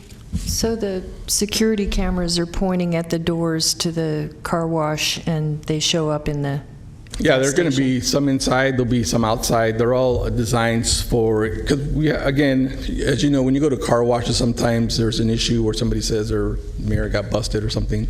So we also protect the applicant and the owners as far as surveillance on their vehicles. That's pretty standard to make sure that somebody doesn't come in with a fraudulent claim that the car wash broke their windshield. So the cameras are there. There's lighting back there so that you can see through the fairly well. Yeah, it's well lit. I mean, it's at night when you go through the car wash, it's lit so the client or the customer feels safe and comfortable. They're not in a dark tunnel. So they'll definitely have use for nighttime as well. So it's considered, they want to make it a nice experience for the customer, that they're not feeling scared in a dark tunnel. That's, you know, so that's taken into consideration. All right, Supervisor Peters. Yeah, I appreciate your comments about trying to make it a nice experience for your customers, but you know, we live in a different world now. Things have really changed about dark spaces at night. Right. And what percentage of your business comes in the car wash after 10 o'clock at night? I don't know those numbers. I know I do have the owner here that can answer that as far approximately? I don't have, I'm the designer. I'm not really the operations guy as far as that is concerned. Yeah, but we're going to get an answer to that in a moment. I see Diane and can confer with the client, so we can get. So just a couple of really other items, and we can get back to that? Yes. Yes. Okay. I just wanted to cover the signage, the canopy setback that was brought up. Sonics are really, their concept is drive-in concept, so you drive in, and they used to have roller skate, people come on roller skates with their plates, you know, kind of like in the American Graffiti movie. We're not going to have that in this location. Again, we know that there's already a congestion or concern about that, so the applicant has agreed, and Sonics agreed not to have that, have roller skates people around in the area, so you'll be able to pull up, order your food, and one person will come out and deliver that to you walking, and so that'll be that. And so the whole experience of the drive-in concept with Sonic, that's the reason for that canopy. And if you look at the way it's oriented on the site plan, again, it's along the street, so it's not going to really affect anybody as far as circulation or even blocking any kind of visibility. All the clearances are met. And then Just really quick on the architecture before I move on from the site. It was, this is a dual concept, so there's an Arco and there's the Sonic both on one building. So we had to kind of meet, each use wants to have, their identity. So we had to kind of work with them, but we also wanted to make the center look really nice as a cohesive design. So we implemented different design materials and colors, but we also kind of used the same stone throughout the building. Also on the canopies, we added it to the columns of the canopies. So we enhanced the overall look of just a standard prototype. We actually added a lot of items to these buildings that are going to be really unique to this area. We're really excited about the architecture. We've been getting really good reviews on it. It's going to all flow. It's not going to be like two independent buildings. It's going to be one building that works together with the Sonic canopy and the fuel canopies, bringing in the materials and colors. Okay, so with that, is there any other questions I may answer on the site or the buildings? Well, just a real quick, again, I don't know that you as the architect necessarily get into all the circulation, but I think to the comments that some of my colleagues have added on, I'm just thinking about this.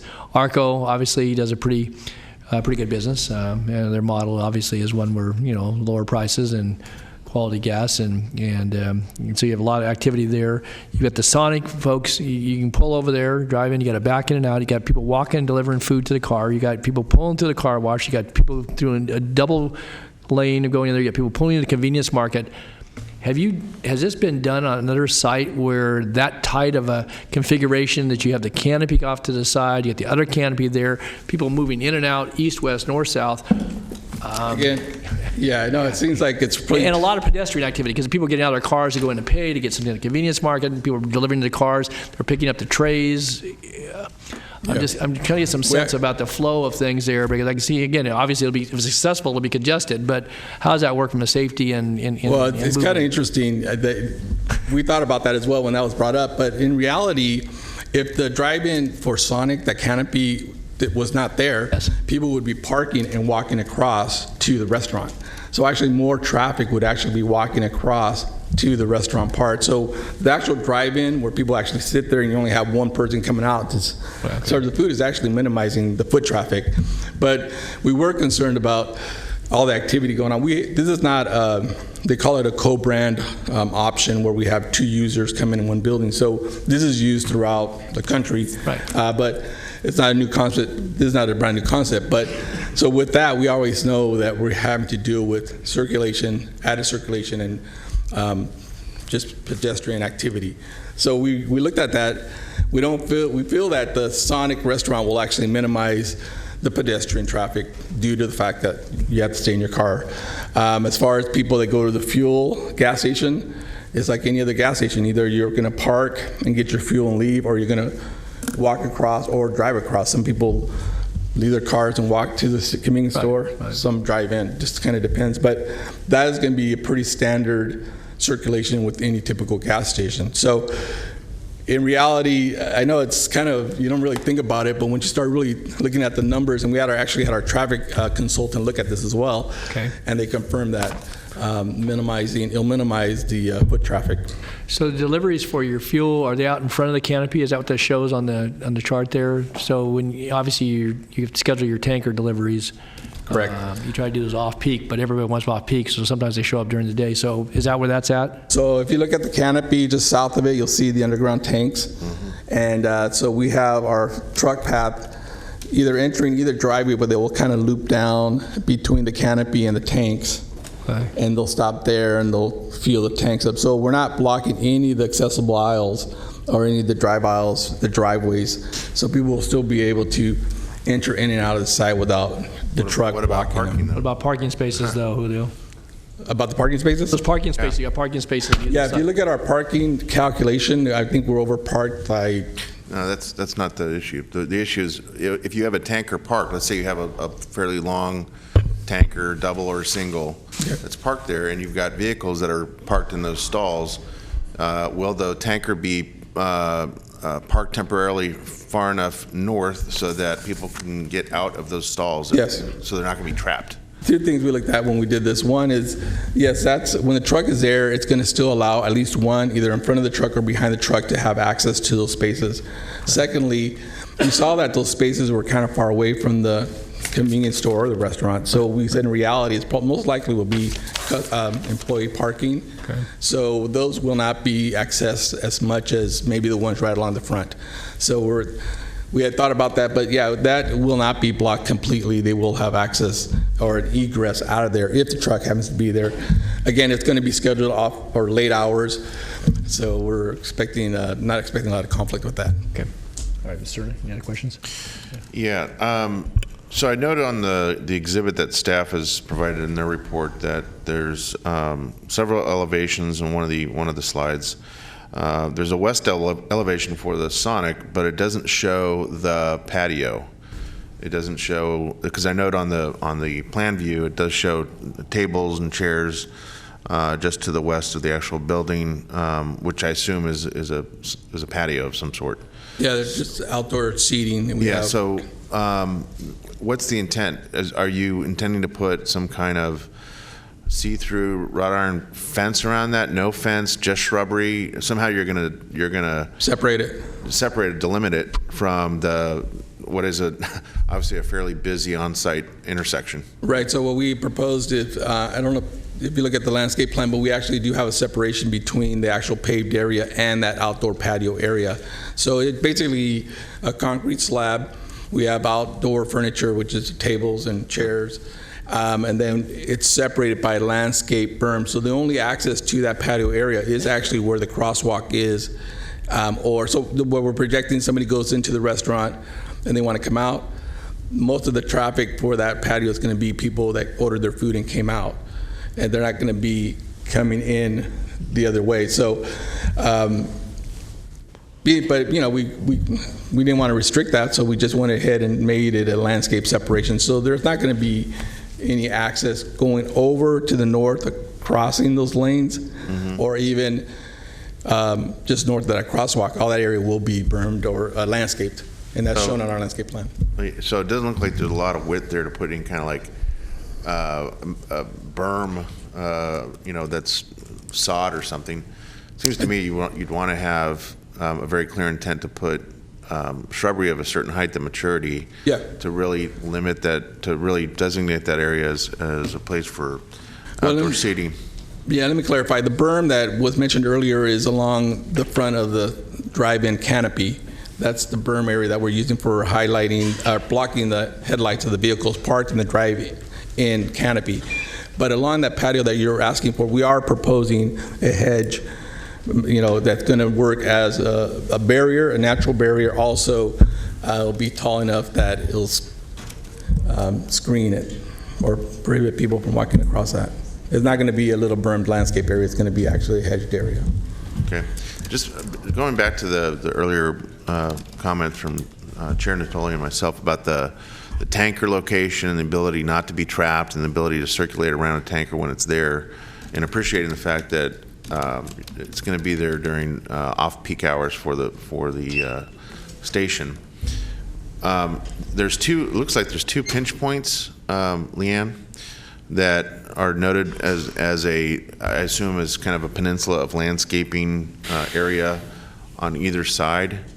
And I wonder are those absolutely necessary? I mean, assuming that's what they actually are. Because they actually function to me as pinch points for circulation at that southerly tip. Can I answer that? Sure. Because I know that was brought up actually in planning. We originally did not have the little peninsulas. We actually had them striped areas, and staff recommended after our design review that they were concerned maybe that the raised curb and landscape might serve a little bit more protection for the cars parked in those areas. So those little peninsulas you're talking about were actually added as a recommendation from staff. They were originally, like I said, striped. So I don't know if Cindy wants to add, or staff wants to add that, but. Because I'm trying to imagine the scale of a fairly long tanker truck, and even if it's parked between the canopy and where the tanks are noted on the site plan, it's still going to be fairly tight given those two pinch points getting a vehicle out of there. All right. I mean, it's going to be, it'll definitely will be tight. I mean, I think they can make it, but maybe there's the possibility of doing something, if appreciating what staff is trying to do there. Perhaps it doesn't have to be a couple of landscaped peninsulas, if you will, that are that long. Perhaps it's something a little shorter that still accomplishes what they're trying to do with that, to designate, kind of a safer area for the patrons that are parking there, but at the same time leave them a little more opening to egress and ingress to those two sets of parking stalls. I don't know if we have the truck path on there. Was that part of the exhibit or part of our submittal? I know we submitted a truck path that actually showed the truck. All right, well, maybe they can take a look at that. I don't know if I'm a truck driver, I'm not coming in on your west side. There's no way. Right. So we actually show the truck path entering off of Antelope, and then we actually have exiting off of. They have it both ways, I believe, but we show that the truck path has the clearance for the turning radius for the truck, and it also shows the length of the truck that we're proposing to use for the fueling. Okay. Well, we'll get that exhibit in a moment. It looks like Leanne and Cindy are looking at that. So, any other questions, Mr. Turner, comments? Okay, Leo, thank you for your standby. And I would just note for those that have showed up for the item 34, the bingo report and discussion of aspects of the county bingo ordinance. If you want to speak to this, you might want to fill out speaker forms and get those ready in the queue. Certainly, we're going to have a few more minutes here on this item, but we'll be getting to that in just a little while. So, all right, then I don't know, Diane, or is somebody else on behalf of the item on item 32? You can come. There was the question about the car wash that they weren't going to answer. Right. Cindy? Good afternoon, or good morning. Yeah. Mr. Chairman, members of the board, Cindy Scher, Office of Planning and Environmental Review. To answer the question on the truck route, we asked them for 3 exhibits. They are included as design review exhibits, so they would be approved if you approve the project, for 3 different tanker truck sizes. So the very large one with that second tank that they're pulling, because this site is so tight and there are so many uses, and as each one of you have brought up, so we also shared those concerns and had them propose and present those exhibits to staff and also to the Design Review Advisory Committee so we could look at them. We also had Department of Transportation, DOT, look at them and had them, again, redo their on-site circulation plan. So we looked at all of that for different size of tankers, different trucks coming in. Keep in mind, everybody's right in, right out, so that does start to eliminate some of those problems. But we do have those exhibits. We just didn't include them as part of the PowerPoint.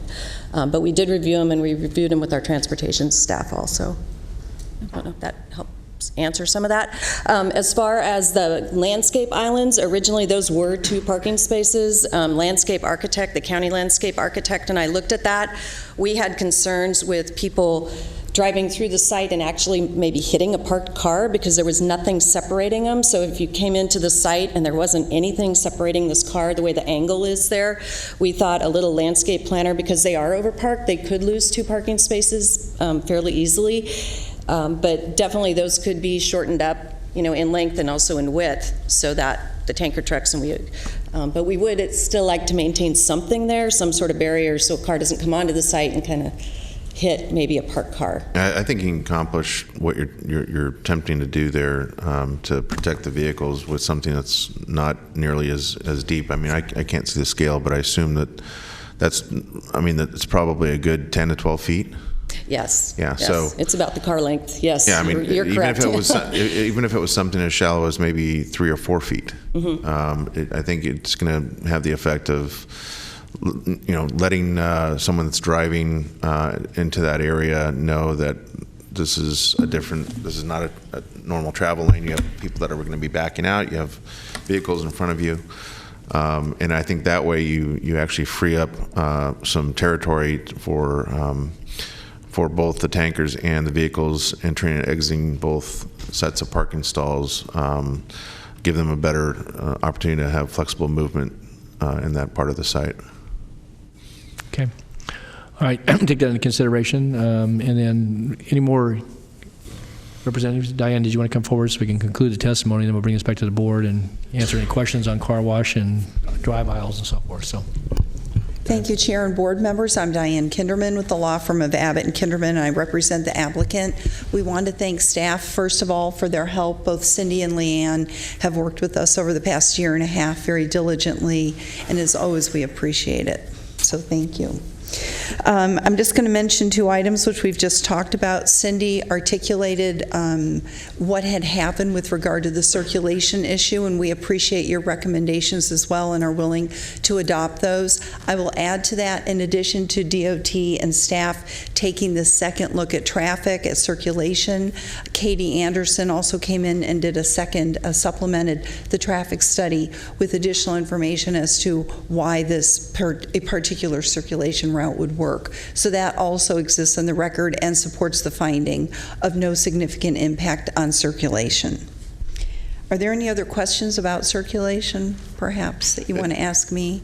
Yeah, I had one that it just occurred to me. If you have especially if you have a double tanker truck that's coming in off of Antelope, I assume they don't make a hard left to get to the tank field there. I assume they go straight, due west on the site, and then make the turn at the end of where the canopy is, and come in, and then would exit again onto Antelope.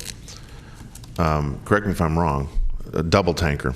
Right, the double tanker, correct. It's Okay, so my question is, if they're going to do that, if that's their movement, and they're making that very tight right-hand turn west to south at what I guess would be the northwest corner of that canopy, is that canopy going to be high enough so that they can cut the corner, so to speak, and get both their tractor and their trailer underneath that canopy? Yeah, so if you look, you're talking about the Sonic canopy? No, the gas pump. Okay, the canopy. gas pump area. Okay, so they're 16 feet tall at the underside of the canopy, so that's more than enough clearance. But then but their geometry on the turn, they're going to have to obviously clear the pump island. Correct. So our truck path shows the truck coming in off of Antelope, entering the site, and then turning left around the canopy, and then lining up parallel to the tanks, and then fueling the tanks, and then exiting out to, and the bigger tank is going to go out on Roosevelt Road. The smaller tank truck could actually make the U-turn around the canopy and exit back to Antelope if they wanted to. So I know the owner or the applicant is going to be looking at which is the best truck to deliver for this site, and they're open to using a smaller truck if that's the case. So it's going to be just a little bit of trial and error at the beginning to see what works best for that location. But our truck path have shown that either size that they use would work and make the clearances and the maneuvering, have the space for the required maneuvering. Okay, thanks. Okay. All right, thanks, Julio. All right, Diane, I don't think anything else on circulation. What about the car wash? Yeah, I want to just talk a minute about the car wash. Yeah. Did you have a question first, Supervisor Peters? No, before I go ahead and say what you're going to say. So here's how the car wash, the doors are like a garage door. And when the driver enters the code, they go in, it will close behind them, it will be well lit and all of that. So it goes up and down, not sideways? Correct. It goes up and down like a garage door, and it will close once they're in there, and when they've concluded the wash, the other one will open up, and then they will exit it. And so it won't be an opportunity for them to be open for a period of time where someone would sneak in, although it's somewhat an inhospitable environment inside a car wash. Someone's going to get pretty wet, and it's not like a cozy place for a homeless person to sleep necessarily. It's cozier than standing out sleeping in the rain. That is true. That is true. But that's how it would operate. So it would be closed, and the hours were 11 o'clock, as I recall, Cindy. Yeah. So they would start operating those doors at 11 o'clock at night.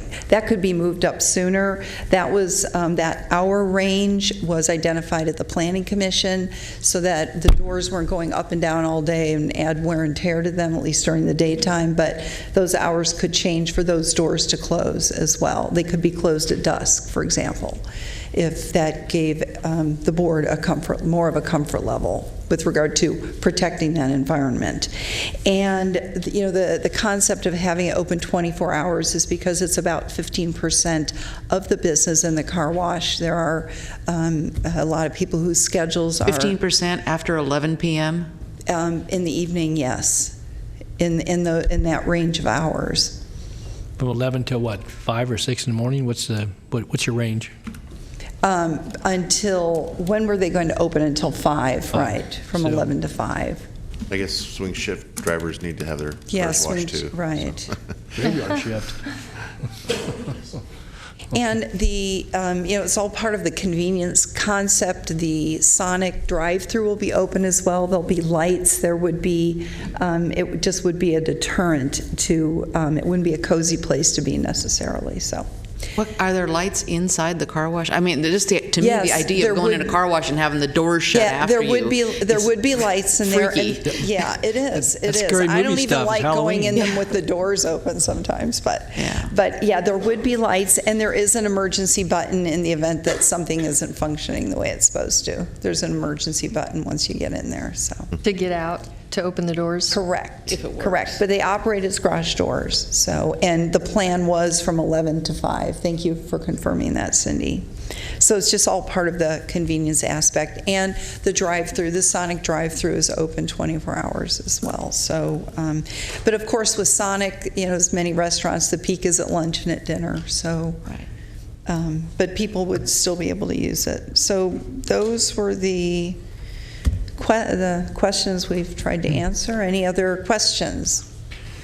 I just want staff to know that when you come back with the design guidelines, I'm going to be asking you about a closing time for car washes. So, it's going to be hard for me to vote for this because I think it doesn't need to be open 24 hours, and I expect the rule will be changed possibly this afternoon. Okay. All right, Supervisor Frost. Thank you.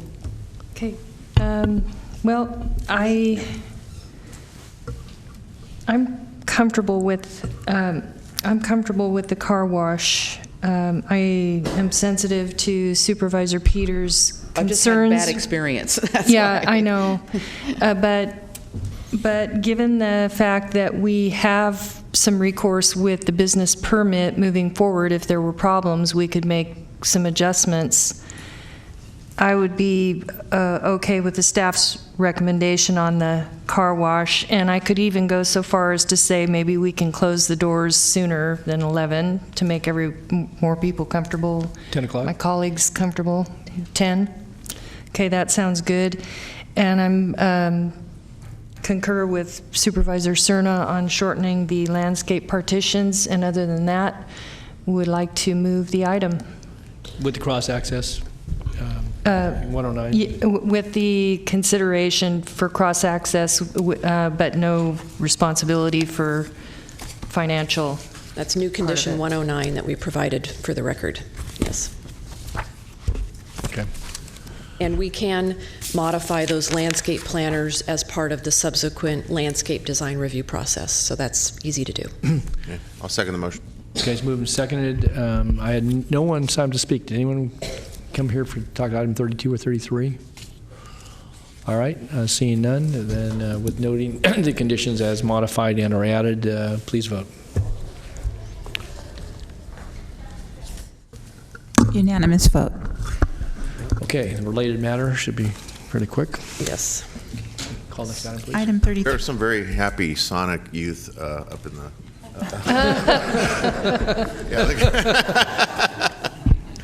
Which one of you is driving out there, though?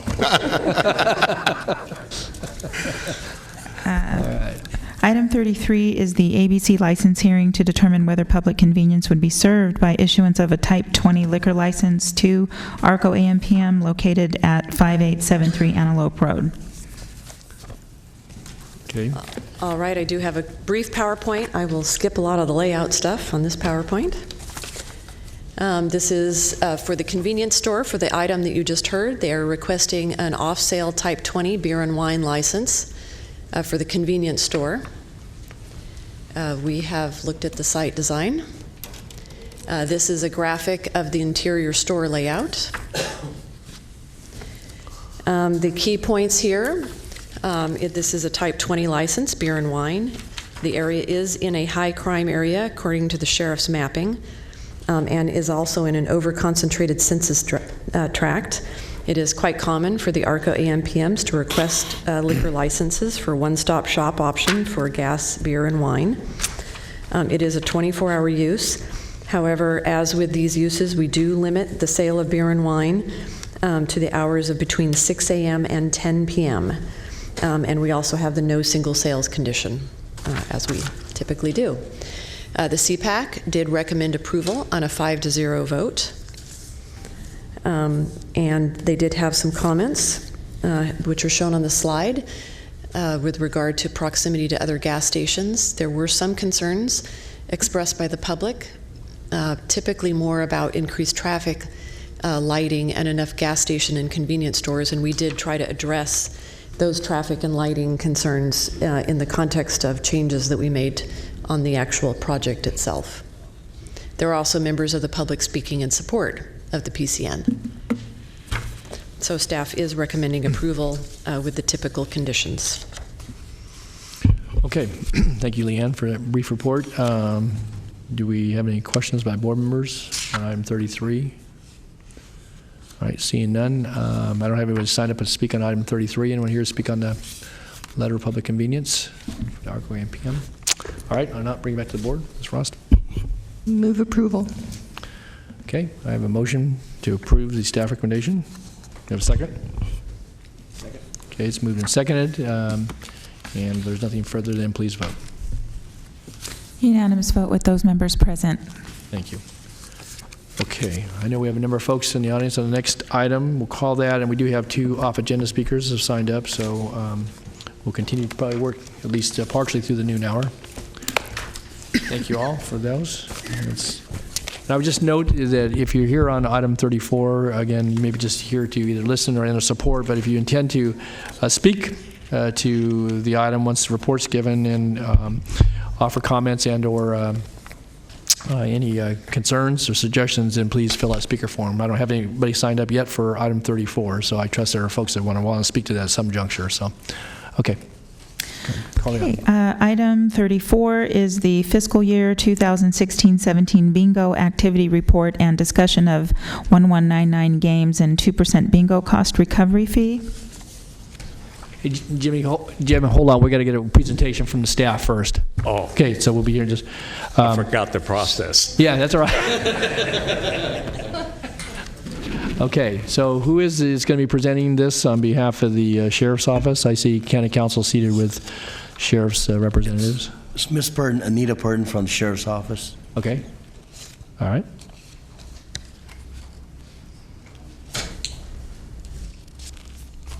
Good morning. Good morning to you all. My name is Margaret Wanasamba. Margaret. I am the accounting manager in charge of the bingo compliance unit. And I am here to represent the sheriff. If there's any question that anyone has about that report, which we have already presented.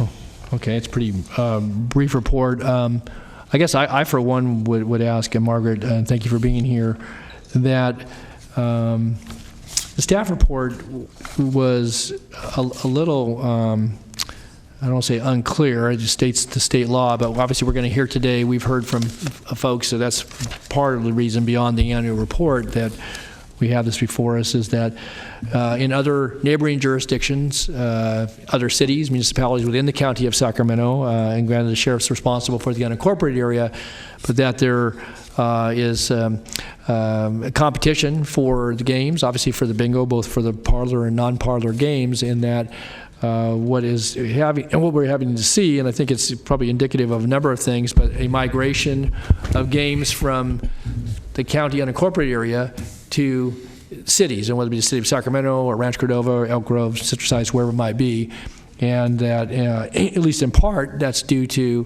what people see to be as an unequal playing field relative to some of the games that are being either offered and or and whether they're being conducted in concert with the law or not. There's no background here beyond just what state law as to what other jurisdictions are doing, how they are permitting those particular aspects of the bingo game. So do you have some information that would help shed some light on that? What I can say about the relocation of other bingo parlors and operators moving from Sacramento County to any other jurisdiction, I am not aware of any one of them that has moved. so far since I started being the manager for the bingo compliance unit. I'm not aware of any of them that has moved. And so far, I cannot speak for the other jurisdictions, like, for instance, maybe Elk Grove, the city of Citrus Heights of Rancho Cordova. I cannot speak about what they do there, but I can surely speak about what we do in Sacramento County.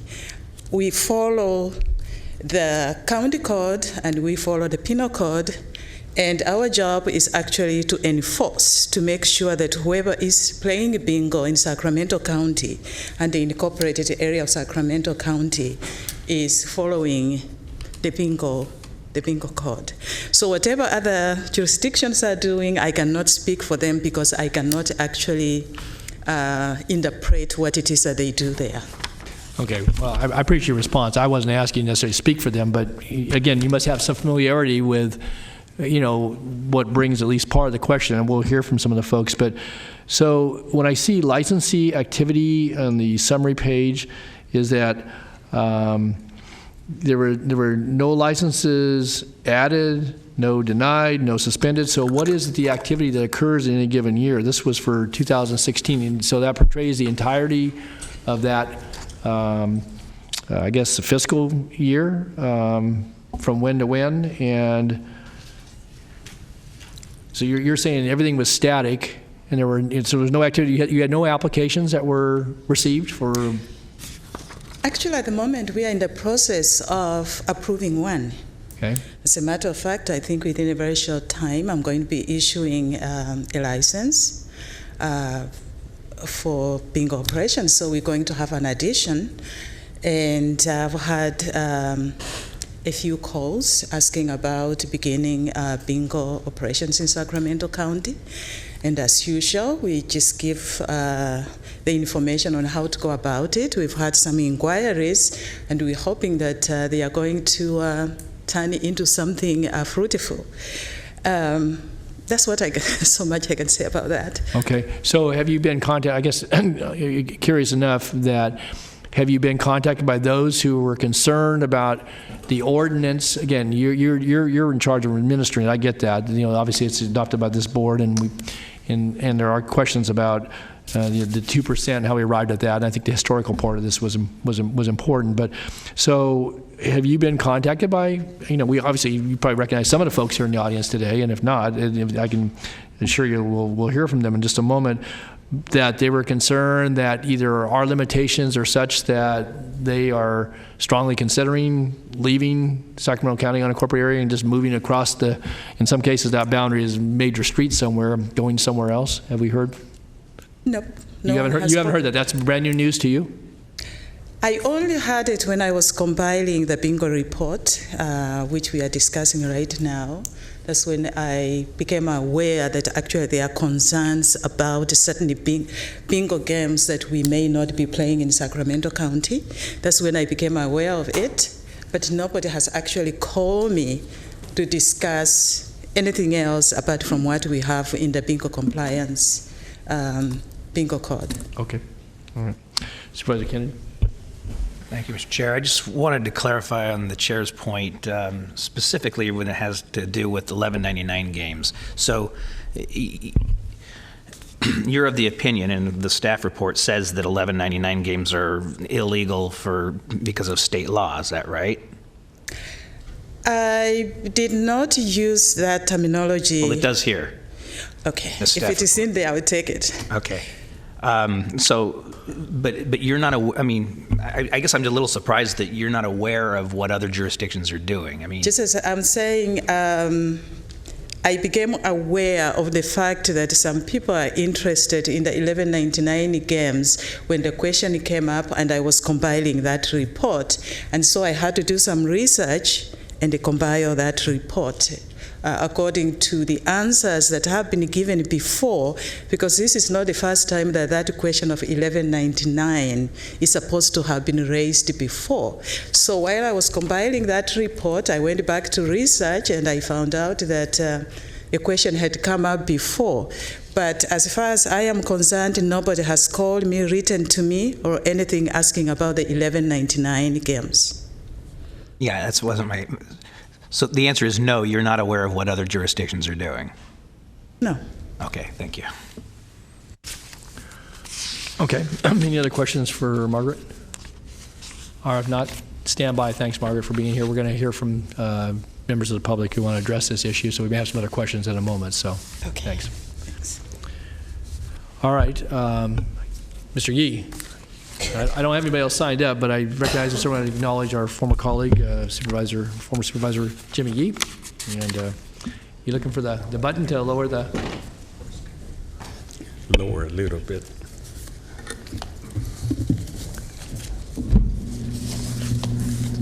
That's good. Thank you. Nat. Pass.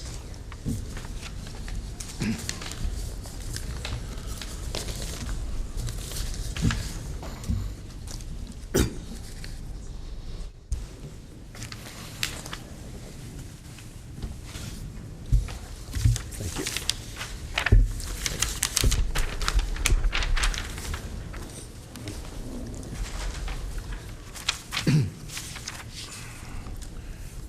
Good morning, Jim. Thank you, Mr. Chair, members of the Board of Supervisors. For the record, my name is Jimmy Yee, and I'm retired, finally.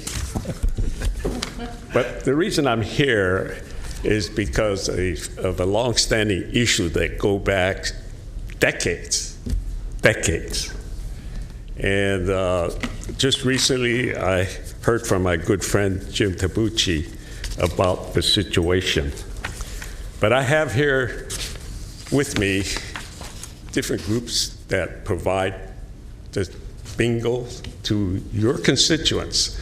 I'd like to, right now, at least recognize who they are. Dano Reiber, would you stand? He's with Casto. Rick Kiefer with the Optimist Club. Right.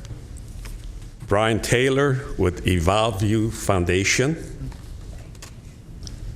Jim Tabucci with the Mandarins Drum and Bugle Corps. And I also have with me a bingo consultant who can answer all of those questions that your staff couldn't answer with regard to bingo. I would like to present our concerns, and then after that, ask each of the representatives of these different groups to tell you where all your money goes. Actually, it goes to the kids in your community. We're all nonprofit. We make no money. All the money goes toward the kids.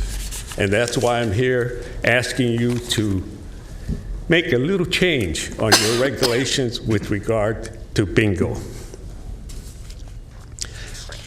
I went through the report that your staff made, and I'm very pleased to say overall, it's fairly accurate. I was trying to find a recommendation. I couldn't see any recommendation. I just assume that they are recommending status quo. I'm assuming that. But I'm here to ask you not to stay with status quo, because it's not being fair for the bingo operators that are in the county. And I specifically say it's not fair to bingo operators operating in the county. If you're in the city, Elk Grove, Sacramento, Rancho Cordova, you name it, they don't follow the same rules that the county have. The staff is pretty accurate in saying that bingo receipts have decreased. Essentially, what the county is asking for is a registration for a business permit. And then they go beyond that and ask what they call bingo cost recovery. And that's where I have a problem. Overall, the revenue collected by the county is about $280,000. and the cost to administer this bingo operation is approximately $280,000. So it's break even. It's not a money maker for the county. All they want to do is recover the costs. Am I correct? Yes. But I'm telling you, we can change that at no cost to the county. At no cost, by eliminating the $280,000 BCR. How do we do that? Staff has said that some of the expenses for BCR is an effort to improve bingo operations within the unincorporated area. And I'm asking, how did they improve bingo operations? That's a good question. Staff is saying that we should require a $50 permit fee. I don't have a problem with that. But they also ask for an additional fee for cost recovery. That's where I disagree. They say they provide law enforcement and public safety incurred by the sheriff. And I'm saying, well, what public security? What law enforcement?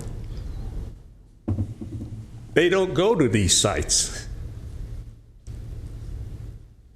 Each bingo operator have their own paid security.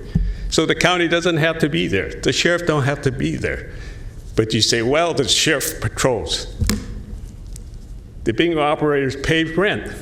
The rent goes to the property owners. The property owner pays the property tax. So they are indirectly paying for public safety. So why are they saying they need more money?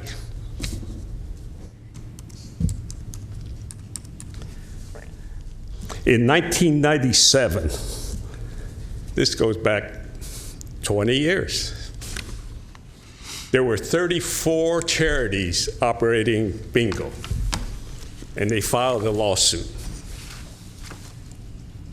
because the requirement of the county was overwhelming. There's no profit. The profits start to drop. Staff is accurate in saying that there was a settlement. And if I was sitting in your shoes, they say, hey, if there's a settlement, then why were we talking about it? Well, what they haven't told you, of course, is what the settlement was. I asked that question when I started looking at this report. What was the settlement for? Any of you know what the settlement was? I don't see any nodding of the head. It confirmed the 2%. What? It confirmed the 2% as being available to the county to collect. That was part of the Right. agreement. Right. I'm asking for what the settlement was. Can you believe the settlement was for the county to pay hundreds of thousands of dollars to the charity? Doesn't that tell you something? Something was wrong with our county regulations when the county had to settle for hundreds of thousands of dollars to those charities.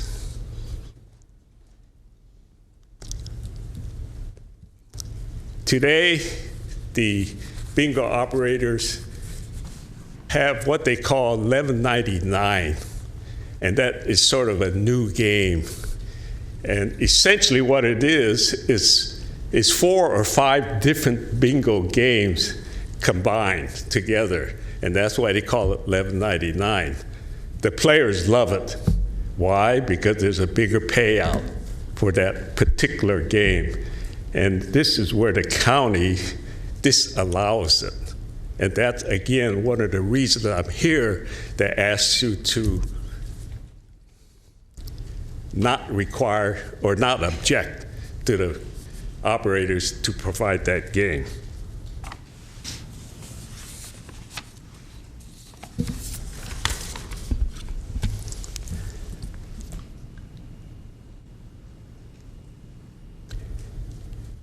Part of the concern here is, of course, when I think I recall the board asking the question, well, if the county doesn't allow it, how about all the other municipalities? And I'm not sure I heard a real good response from staff. Well, let me tell you, in California, every charity is allowed to use 1199 except for 2 little municipalities that's about 400 miles away. One of them is Chula Vista. Have you ever heard of Chula Vista? Well, that's one of the 2 municipalities. And if you don't believe what I'm talking about, I could have Tom Hope with Cristo Consulting. He's here today. He's probably the most knowledgeable person in the U.S. knowing what all the bingo operators are. He can verify what I've just said. Every municipality in California allows 1199 except for 2 little municipal down in Southern California. And Sacramento County. What's that? And Sacramento County. I'm sorry, yes, and Sacramento County. So just to kind of tell you where it's all at, it's most of these things that we're talking about, again, is accurate. Now, it comes down to my previous comment about we can delete the BCR and allow 1199 and still be revenue neutral. And how do we do that? Collect a $50 registration fee. We don't have a problem with that. The question I had is, where does all the expenses come from? Providing law enforcement? They don't provide any law enforcement. They collect the monthly fee every month, and they do an audit once a year. So that's, I assume, is where all the expenses are. But if you eliminate BCR, there's no reason to administer other than to collect a $50 registration fee. So if there's no expenses, you're revenue neutral. All you have to do is collect the $50 registration, like every other municipality in Sacramento County and the state, except for those 2 little municipalities. So I'm here today, of course, is to request that you drop the county ordinance requiring the BCR and allow the county to go ahead and accept the $50 registration. Now, you say, well, what if we don't do it? Outside of the county, the cities don't require BCR. So I'm talking about specifically with the Mandarins who's out there off of Bradshaw Road. You know, all they have to do is move a half a mile away and go into the city of Rancho Cordova, and there goes $80,000 of your revenue, because Rancho Cordova would not require BCR. Neither do Elk Grove, neither do the city of Sacramento. So I want to emphasize that the county of Sacramento in the area is the only municipality that requires bingo cost recovery. And I also want to emphasize there's no need for law enforcement, because each of the charity provide their own security. They're paid security on their own. I don't know if there's any other things I have to say, but I want to say this much, that Sacramento has allowed the game at 1199 for over 15 years, and it was only recent that they decided to change that requirement. In 1997, there was 34 charities. 20 years later, there's only 6. Remind you that 2005, by the way, the litigation started in 1997. It was 2005 that there was finally an agreement, a settlement. What took so long? But the county paid hundreds of thousands of dollars to settle it. Those are things I want to remind you of. And at the end, I want to ask this board to consider, to request that you allow 1199 in the county, drop the BCR, and by dropping BCR, you can stay revenue neutral because there is no administration required other than to collect a $50 business permit. Okay, thank you, Jim. We have a question. Any questions? Yep, Supervisor Kennedy. Thank you, Mr. Chair. I actually, if the supervisor would allow it, I would like to hear from the consultant at this time. Sure. Thank you. Yes. Good, thanks, Jim. So right now, we'll call the other speakers too. I have the form. So. I'm not sure. Is Tom Hope on there? I don't think he's in here, so we'll call him forward right now. Yeah, he's the consultant. Yes, so. yeah. I don't have a form for him, but we'll invite him to come up right behind you, Jim. Good. Good. Here he comes. To your right. There he is. Good. Thank you, Jim. My name is Tom Hope. I make my living helping bingo games across the nation, from New Hampshire to here. Also have been involved and lived in Sacramento County since 1987. Was involved in bingo here for many years, 20 years at that point. To answer Mr. Yee's questions, first of all, Sacramento County is the only one of 2 that charge a fee, a tax, if you will, or a fee for bingo, and it is Santa Clara County and Sacramento County. Santa Clara, in years ago, worked very closely with Santa Clara in developing their bingo ordinance. The 1199 is being played everywhere except for a place in Orange County and one in San Diego County. And the reasons they don't allow them there are not the same as what you do. The 1199s were developed here, or multi-part games were developed in Sacramento County for the Sacramento County market and were readily available for many years. I have been approached probably 6 or 8 times in the last year to help somebody move either from Sacramento County to the cities or to develop new games, and currently working with someone to develop a new project, what you would call a bingo parlor in Elk Grove. And nobody is applying here because it's so restrictive. And it is so expensive with the fee and then the not being able to play all of the games that are available in California. They just choose not to come here. Questions? Yeah. Yes, Supervisor. All right, so my question is, because we have a clear conflict in the reading of the law. Okay. You've seen the staff report? Mm-hmm. Okay. Staff report clearly says that 1199s are not permitted under either state or local law. Explain to me what your understanding of that is, and why is it that, if that is the case, why is it that it's happening everywhere but 3 jurisdictions in the state of California? It is the interpretation of what belongs to a bingo game. A bingo game of papers played on a 5x5 card with a serial number. And the state law says that you cannot pay over $500 for any bingo game that is a single serial number game. All of you have played bingo or seen bingo somewhere. And so you have a card and you mark numbers and somebody yells bingo and that's the end of the game. But it's determined by a serial number. And the games that we are talking about that exceed $500 are multiple games. And the word that is, there are multiple games being played simultaneously. And that's the interpretation of this county, is my understanding, is why they don't allow that. And that was a change in the law many years ago, but it was not enforced or interpreted until 2 years ago, maybe? 2, 3? 2 years ago.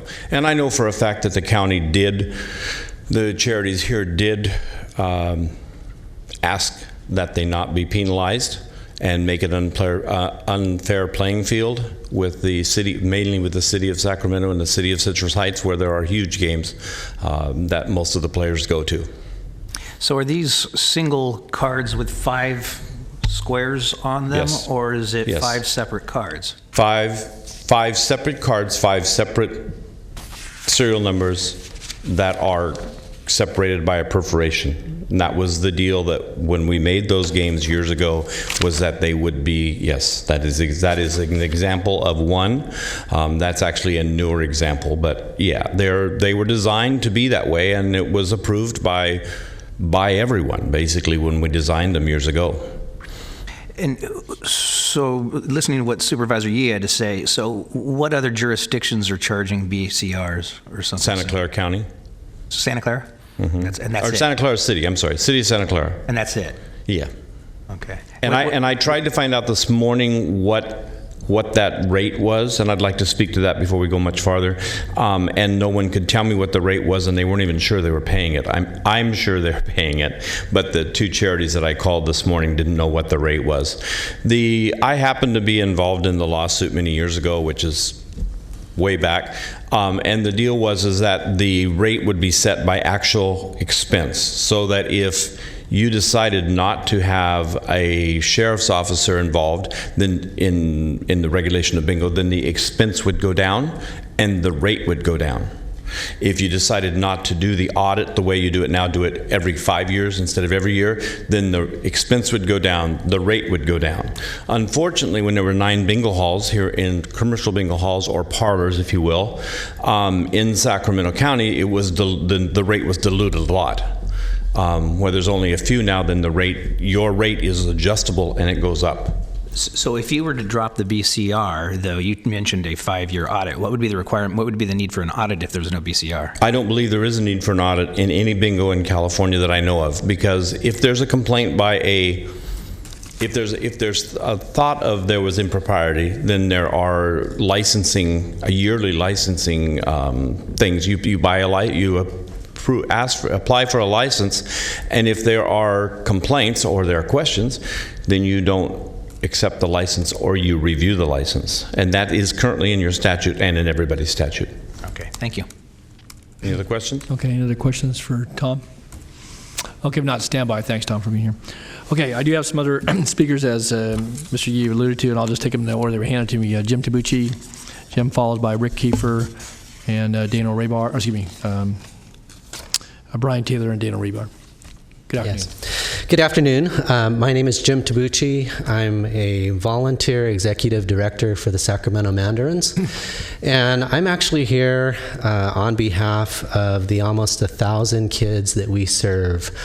Our mission is to focus on transforming the lives of young children through performing arts. I'm proud to say that the last time that we were here in the chambers was actually as a drum line up along the aisle here. And that was for then Supervisor Yee's final meeting. We are one of the most, if not the most visible performing arts organization within the region today. And the way that we do that is that we are the King's Drumline. So if you've been to Center Court at Golden One, you've seen us performing there. We perform all throughout the region in places like Healthy Minds Matter and the Walk for Literacy, et cetera. We operate now elementary school band programs within Sacramento County. And we have 7 of those that are throughout Sacramento, Elk Grove, and Rancho Cordova. We're pleased to be able to offer up all of these programs, and the way we do that is partially to offset our cost based on the net revenue that we're able to provide through our bingo operation. I did mention in the letter, and you have that in front of you, that I had sent that to Supervisor Natoli, is that we're operating in an unlevel playing field today. Right. And in fact, if you look in the handout that you have, you'll see at the last page there's an article from the Sacramento Bee. And there's words in here that are directly from a bingo operator, which is Florin Road Bingo, which is in Sacramento City jurisdiction. And what he says here is Florin Road Bingo is seeing an explosion in business. And by the way, this is from last year, so August of 2016. Beers said, because Sacramento County limited bingo halls under its jurisdiction to payouts of no more than $500 and prohibited some types of games as of this year, the city of Sacramento, however, continues to allow prizes of as much as $11.99 a game for players and has kept popular variations of the bingo game in play. Because we're in the city, the county's decision didn't apply to us. And so people who really like those games and like the ability to win more money, they came to us. Beers won't say just how much the unexpected windfall is, but it is much larger than the $200,000 that Sacramento Consolidated Charities will donate to the Boys and Girls Club. So you see a material impact that this has had on the nonprofits within Sacramento County. We have been in operation as a bingo charity for 30 years today. 30 years we've been here. To my knowledge, we have had no complaints.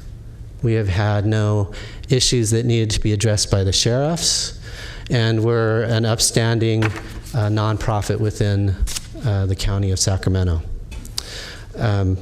We're asking you to take under recommendation from Mr. Yee this ability to level the playing field and allow us to offer up 11.99s, and also to eliminate the regulations that are to the detriment of the youth that we serve.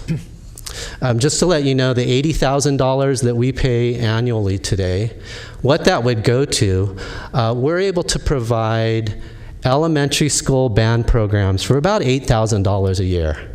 So what this would mean is that we could provide 10 elementary school programs out there serving up to 250 youth. So instead of providing that, we're providing that in as this BCR. Okay. So with that, I thank you for your consideration, and if there's any questions, I'd be glad to take them. Thanks, Jim. Just a question, I guess. So in the event that we didn't act upon the request, I trust that you and your organization are looking at other options as it relates to where you would conduct your games, because I think to the point here, again, and you didn't put that in your letter, but I think it's certainly understood, at least from this member of the board, that that's part of what the consideration is. You are where you are, you have a home there, you Yes. have other charities that are here that'll speak to it, but Yes. in the event that, and it kind of goes back to some of the questions I asked earlier about whether anybody had contacted, whether it's Margaret or the Sheriff's Department, about not only the playing field, but then, you know, what people are looking at relative to their decisions. In the event that you win, are you the single largest contributor to the BCR now at $80,000? I don't have privy to that knowledge, but I know that we do provide $80,000 per year. Well, but the answer to your to your point, though, yes, we would consider moving. And in fact, we have a current lease today, and where we're at within the county, as Mr. Yee pointed out, we are very close to the Rancho Cordova borders as well. Right. Yes. Okay. Thanks, Jim. Any other questions, Mr. Tabucci? Good. Thanks for the Mandarins for all the good work and all the enjoyment you bring to our community. So. Well, thank you very much. Okay, good. All right, then next I have Rick Kiefer, and Rick's followed by Brian Taylor.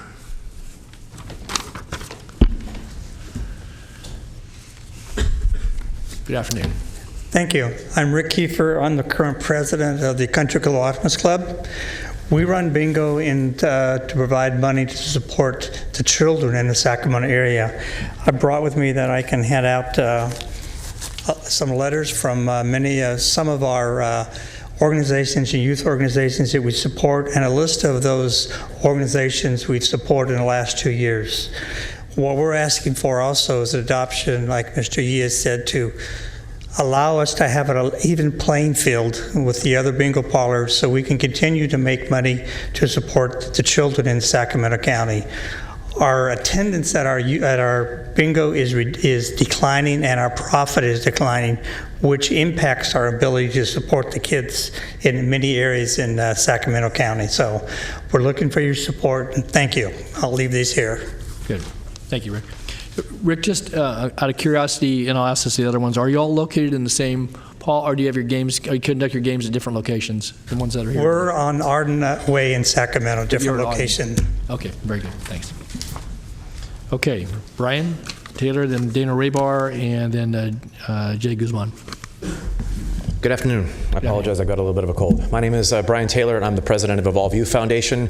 We work with emancipated foster youth, 17 to 23 years old, to provide them tools and education to really thrive in today's world, which, as you illustrated earlier, it's changing rapidly on what everybody has to face. Foster youth, unfortunately, at an emancipated age, when they turn 18, I think you probably know all the statistics that are out there. They're not good. Walter S. Johnson Foundation conducted a survey a few years ago that was the current prison population in California, 70% of them are ex-foster youth. So there aren't a lot of programs that work to really provide tools and training for emancipated foster youth. So we do expanding on the training. We run one bingo session right now. My office is actually located in the Sacramento Bingo Center. We rent the back of that, which is 4,200 square feet that we built out. We built out that with a grant from the Optimist Club. Within that facility, we have a 50-person classroom. We've actually got a dedicated video room. We've got a dedicated audio recording room where we teach practical skills such as video marketing, digital marketing. We have a certification program for youth to be employed. I don't know, one of my youth is here. He had to go run and put some money in the meter. But he's actually the first foster youth in the entire nation to be a certified digital marketer. It's pretty impressive, and that's one of the programs that we run out of my facility. It's I would just say it's impressive, and with in regards to us, I would say that we're in a position of not moving, because I have co-located there, and the players know that I've co-located there. Our solution for the attendance drop that we have seen is to open another session. So we're in a position currently of opening up a matinee session just to offset. We're year over year right now down about 50%. So that dramatically impacts our day-to-day expenses for all of our programs. To date, also, we partner with 2 other nonprofits as well as CPS to provide a jobs training program in addition to our entrepreneurial programs. We've had 50 youth go through those programs, and they're all employed as of now. So we actually pulled youth out of the 1,000 Strong program, and we've got jobs for them. So I'll leave that at that. Okay, good. Well, thanks, Brian. Absolutely. Appreciate it. Okay. All right, next, Dano, and then Jay Guzman, and then Joe, I think, is at Fong. Yep.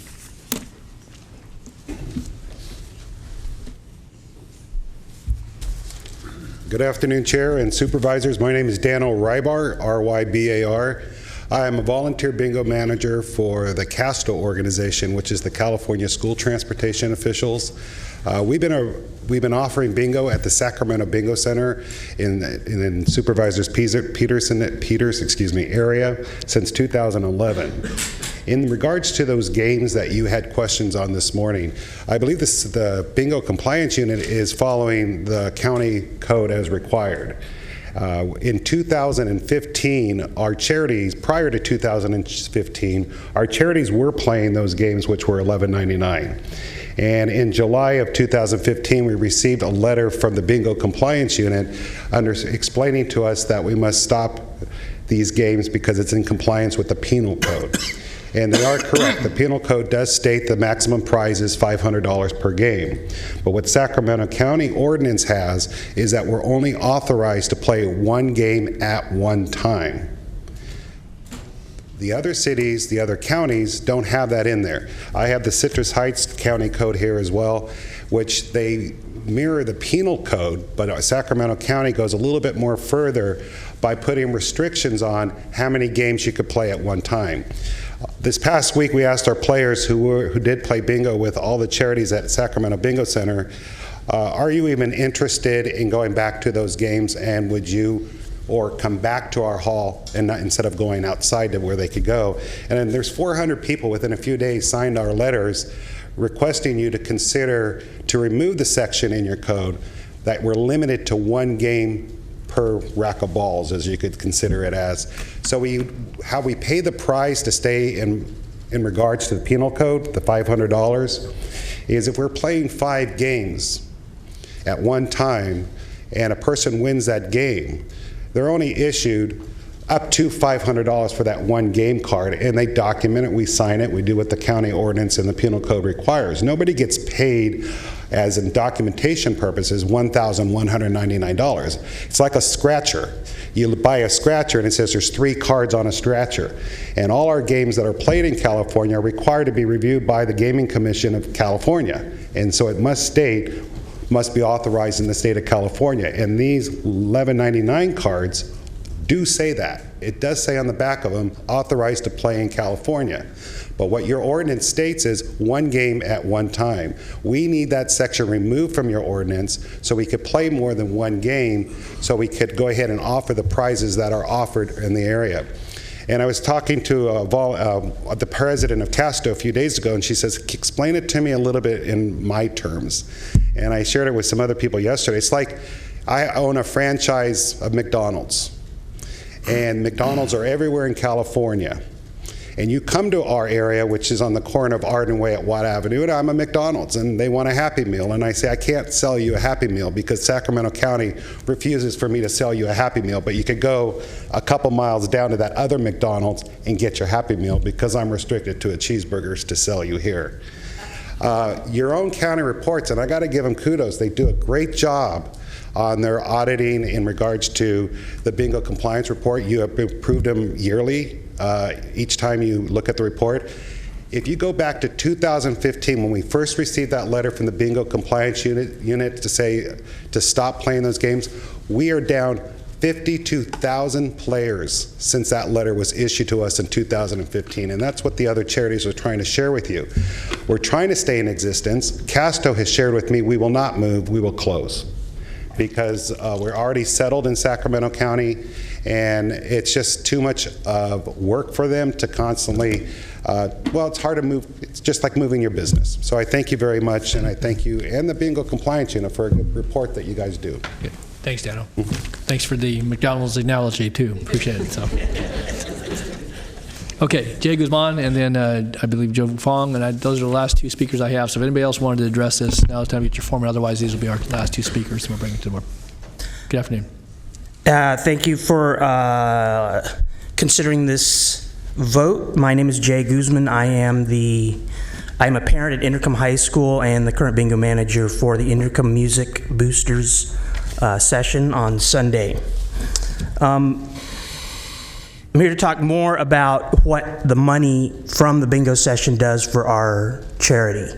Our charity supports the Intercom High School music program, for which the marching band is the most visible, but it's not just the marching band.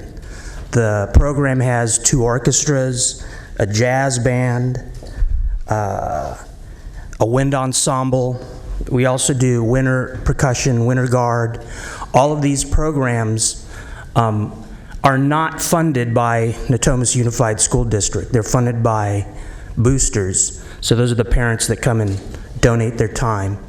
The bingo operations support all of this effort to make this program as good as it is. In 2013, we had a 60-piece marching band. Today, it's 187. Kids just influx into the school, and the bingo operations support all of this effort to educate them. We have kids that have gone to Mandarins. In fact, my kid might audition for Mandarins this summer. Did he make it? Huh? He might audition. There's another band in this area. I won't name the name. Blue Devils. Okay. That he wants to audition to. Anyway, I hope you vote yes on this agenda item, and thank you very much. Thank you, Jay. Okay, last speaker, Joe. If there's anybody else, now's the time, but otherwise, Joe will be our last speaker on this. Thank you, Board of Supervisors. My name is Joe Fong, and I am the Director of Entertainment for the Sacramento Mandarins. What I wanted to shed a little bit of light on that you guys may or may not realize, but especially with our bingo hall, we're kind of like an unofficial senior center. And that's because the first bingo ball drops at 6:30. We have people lining up at the door at 3:30, and the doors don't open up till 4. And the people lined up are all the senior crowds.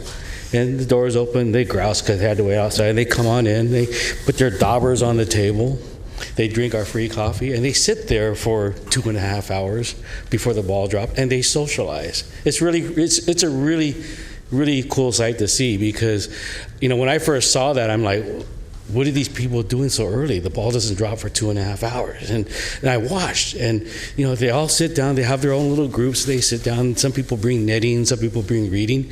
And it's really heartwarming to see this type of activity that happens in our bingo center, because not only are we providing a service for our kids, but we're also providing an unofficial senior center for our seniors that join us. And if you want to come by at 4 o'clock one afternoon on a bingo session, you'll see what I'm talking about. Thank you very much. Good. Thanks, Joe. Okay, question, Supervisor Kennedy? Yeah. Okay. Sure. Okay. Thank you, Mr. Chair. You know, it's clear, we all know the benefits of the bingo operations, particularly for youth groups in our community. They're providing funds and resources that otherwise should be available but aren't available through official other means. And I think that, I don't know I must admit, I don't know all of the history of what happened in 1997 to where we got to where we are. But it seems to me as we almost were creating a solution for a problem that didn't exist. And I believe this is just a case of providing direction to staff. Is that right, Mr. Chair? I mean, there's no action on right, direction. Yeah, we need direction today, correct. And what I would like to do, and you know, if the board agrees, is I would like to look at revisiting our ordinance in a way which will actually satisfy both requests from the members of the public that have spoken today, and that's eliminating the ban on 1199s in a way that is consistent with the law and consistent with what other jurisdictions have obviously done throughout the state of California, as well as the 2%. And the 2%, I'm not convinced that I actually agree with Supervisor Yee in that I've been to many bingo halls. Every parent has to provide volunteer hours, and I got to tell you, I've never seen a member of the police department or sheriff's department in there. I'm not saying that they never are, but I've never seen it. But I do see private security that does an adequate job and has done a good job, and there isn't a rash of crime at bingo halls that I know of. So justifying the 2% based upon the cost to the providing sheriff deputies, I don't see it. So I would like to, again, provided that my colleagues agree with me, look at revisiting the ordinance, finding a way to eliminate the 1199 that's consistent with the law, and remove the 2%, which I think is a hindrance to raising far greater money for youth organizations in the community. Is that a motion? Do we need a motion? No, I think we can I think direction here. Yeah, I got the direction. I'll work with the sheriff's office and county council and come back to the board with revisions. As a former band parent who has supervised bingo games, I look forward to reviewing this for you. Yeah.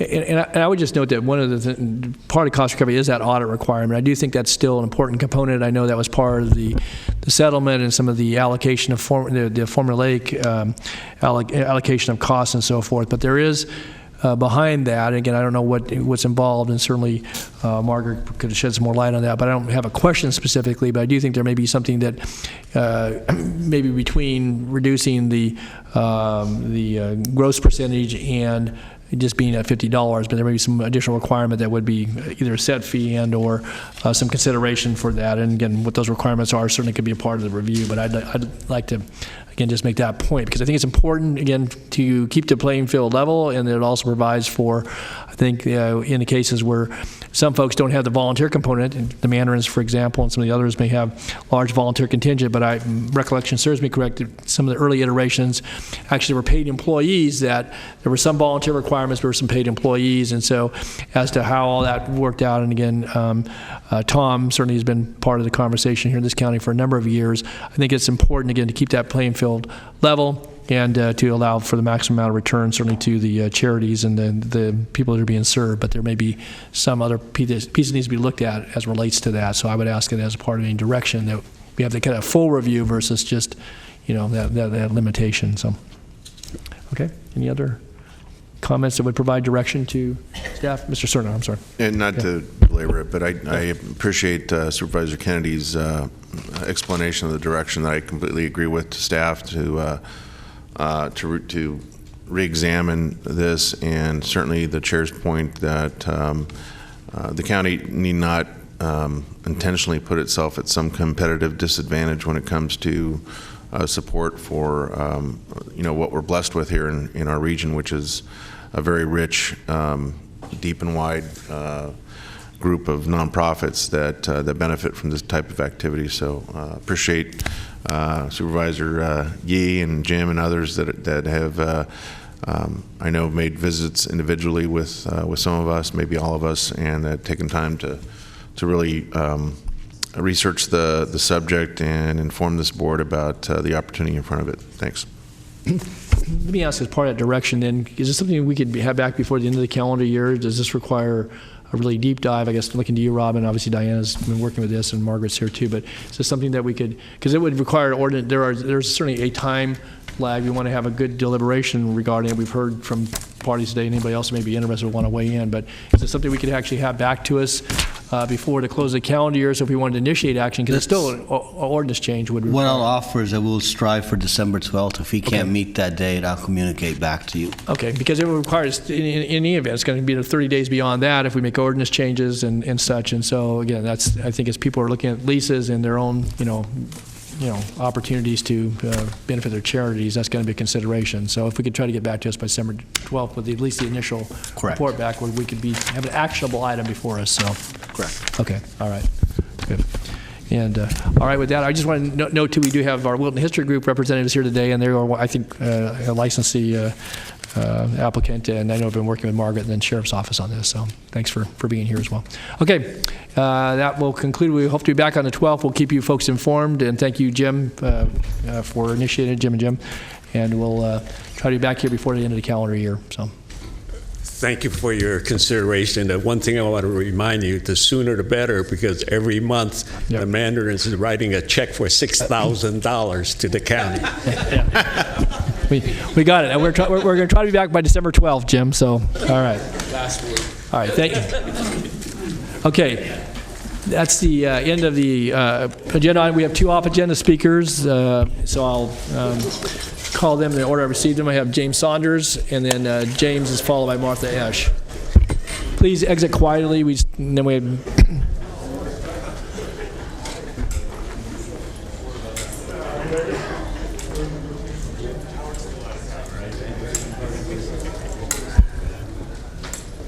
Good afternoon, James.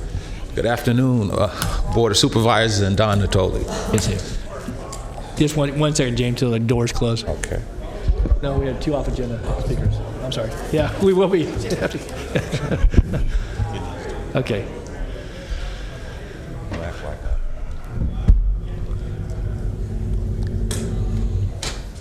Mr. Saunders.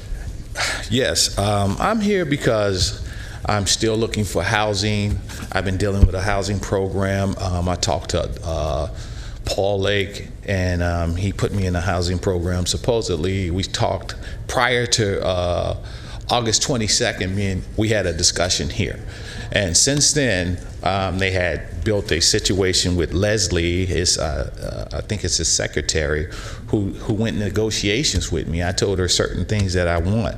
And one of them was a nice area. Number two was legal assistance and service. That was reasonably accommodated. We were going to meet on September 8th. They changed it to September 11th. We met on that day. It was approximately 20 people in that room from different departments to help me. Well, that didn't happen that way. What happened was it seemed like I've been getting the runaround. I've been working with Volunteers of America. I wrote an email to a Michael Vincinia. He's not the person that I'm calling like as the scapegoat. It's one of the persons that Paul Lake said was the best person to talk to. He's an expert in it, and so I talked to him. What was said there was that they had several locations for me. They gave me an offer basically that you can't refuse. They said, Mr. Saunders, all you have to do is show up at these locations and they have a place for you to stay. These are good areas, good properties, and this wasn't the case. I'm doing the footwork. I had paid people. I've spent over $200 in gas personally. I've made several contacts to people like Victor Contreras, Eduardo Amenazera, and Edwards, and many others. It continues to be that way. I even assisted help. His name is Abraham Sharif. He went on several different locations with me. We swept many hours, many areas. We even set up an area, a location in the pocket area in which it talks about these were supposedly home-owned, and you can talk personally with the homeowner and hopefully get in. Well, that's not what I was told. I was priorly told that there would be places for me available, and there's none been available. I was directly told that by the head person in charge at this time, which is Michael Vincini.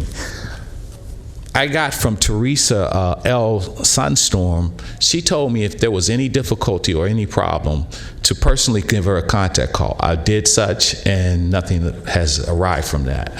So I'm still dealing with this as an issue at hand. Okay.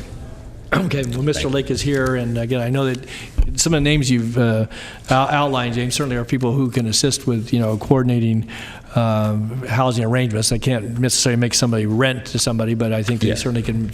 They told me they couldn't even do that. Yeah. That's what I was shocked and amazed. And I wrote down the times and dates that they told me that.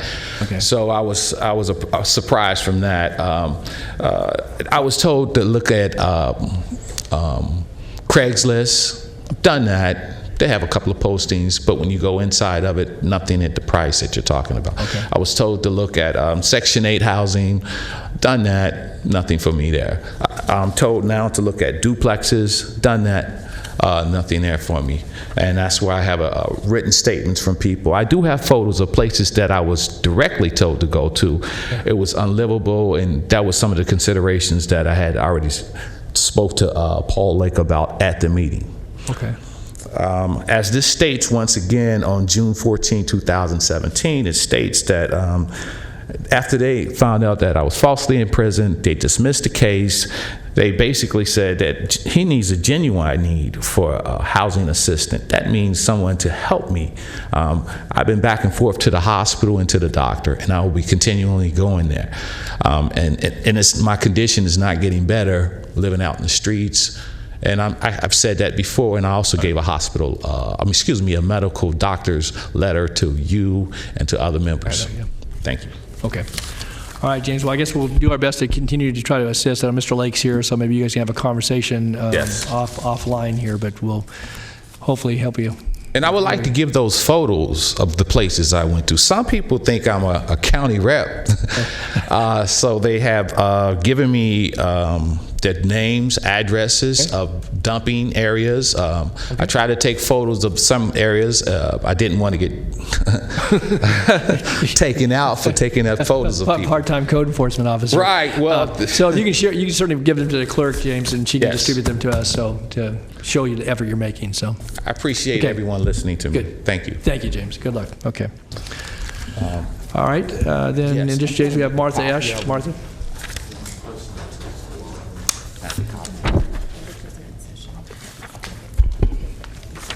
Good afternoon, Martha. Good afternoon, Board of Supervisors.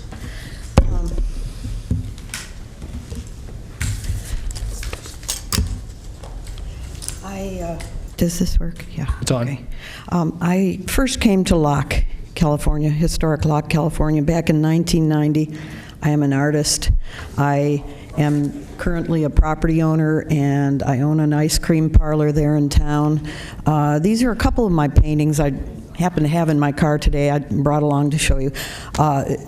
This painting I did in 2005. This is a house that I first had my art gallery in 2005 to 2010. Then I purchased the property behind these trees in 2011 and was sued by the Locke Management Association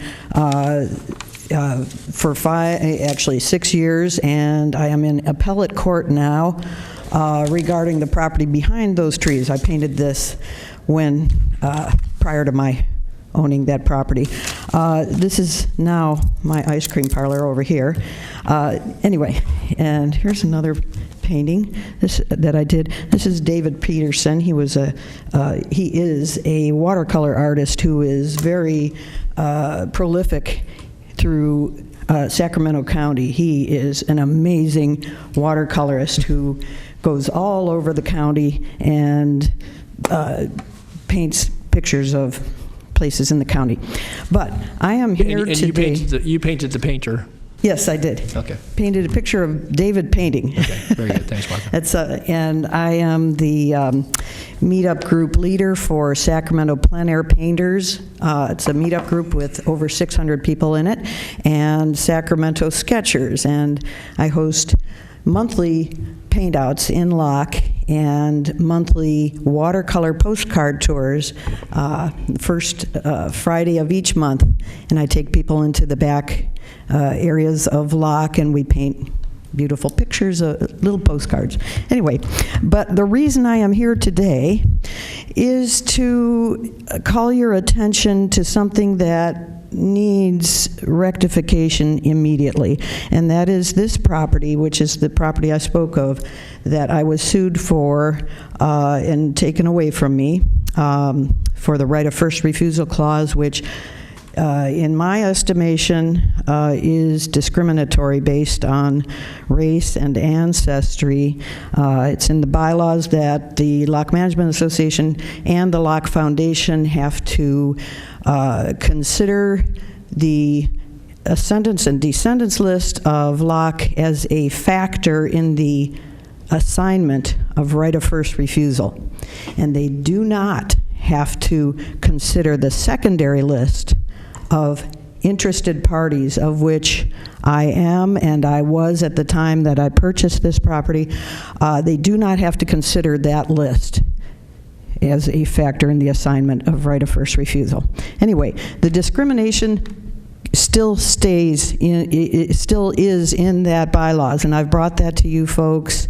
Received a letter back from June Powles-Mays stating that the Board of Supervisors here has no right to amend the bylaws of the Locke Management and Locke Foundation. I understand that you're going to have an agenda item coming up on the 14th. Correct. I I would like to be a part of that agenda item. I've got hundreds of documents that you might be interested in, or not. Probably not. But nonetheless, this property recently was taken away from me through the courts, Sacramento Superior Court. And it was paid for by the association's treasury fund, which is the 38 property owners of the town, not just the 6 self-elected board of directors there. They don't own it. We all own it now. It is now common ground property. And they currently have it listed for sale.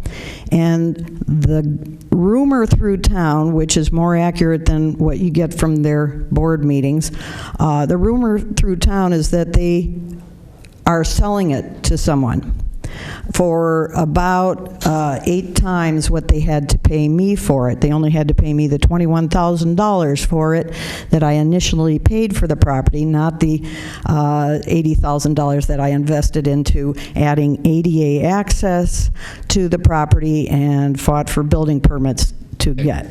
Martha, you need to wrap this up, so. Okay. Yeah. I need your immediate attention to the matter that they are selling, apparently selling this property and going to close escrow soon on a property that they have not received the 67% approval votes of the 38 common ground property owners, which is a state statute under Davis-Sterling Act. Okay. They have to get our approval. We have no information coming from them. They've held a closed-door session on October 12th with no open-door session to hear from the folks in the town. Okay. And these blue areas are all common ground, portions of the common ground areas that these self-elected board members of Lock Management Association and Lock Foundation have been privatizing for their own use or for their friends' use, or blocking off alleyways one by one with no county approvals. Thank you. Okay, thanks, Martha. And Mr. Leonard is coordinating a report to the board. I know certainly County Council's office has been involved, so we will be back here on the 14th. With a discussion, and certainly, you and others, we're going to do notification to folks in the community, as I had mentioned to you last week when we talked. And so you'll be a printed report that will come forward with the agenda item for the 14th. So appreciate you submitting this. Thank you all very much. Good. Thanks, Martha. Okay, that concludes the morning session, Mr. DeGale. We have 2 closed session items. Okay, so we'll go to closed session and return here at 2 o'clock. Is that correct? Correct. Okay, Yes. all right.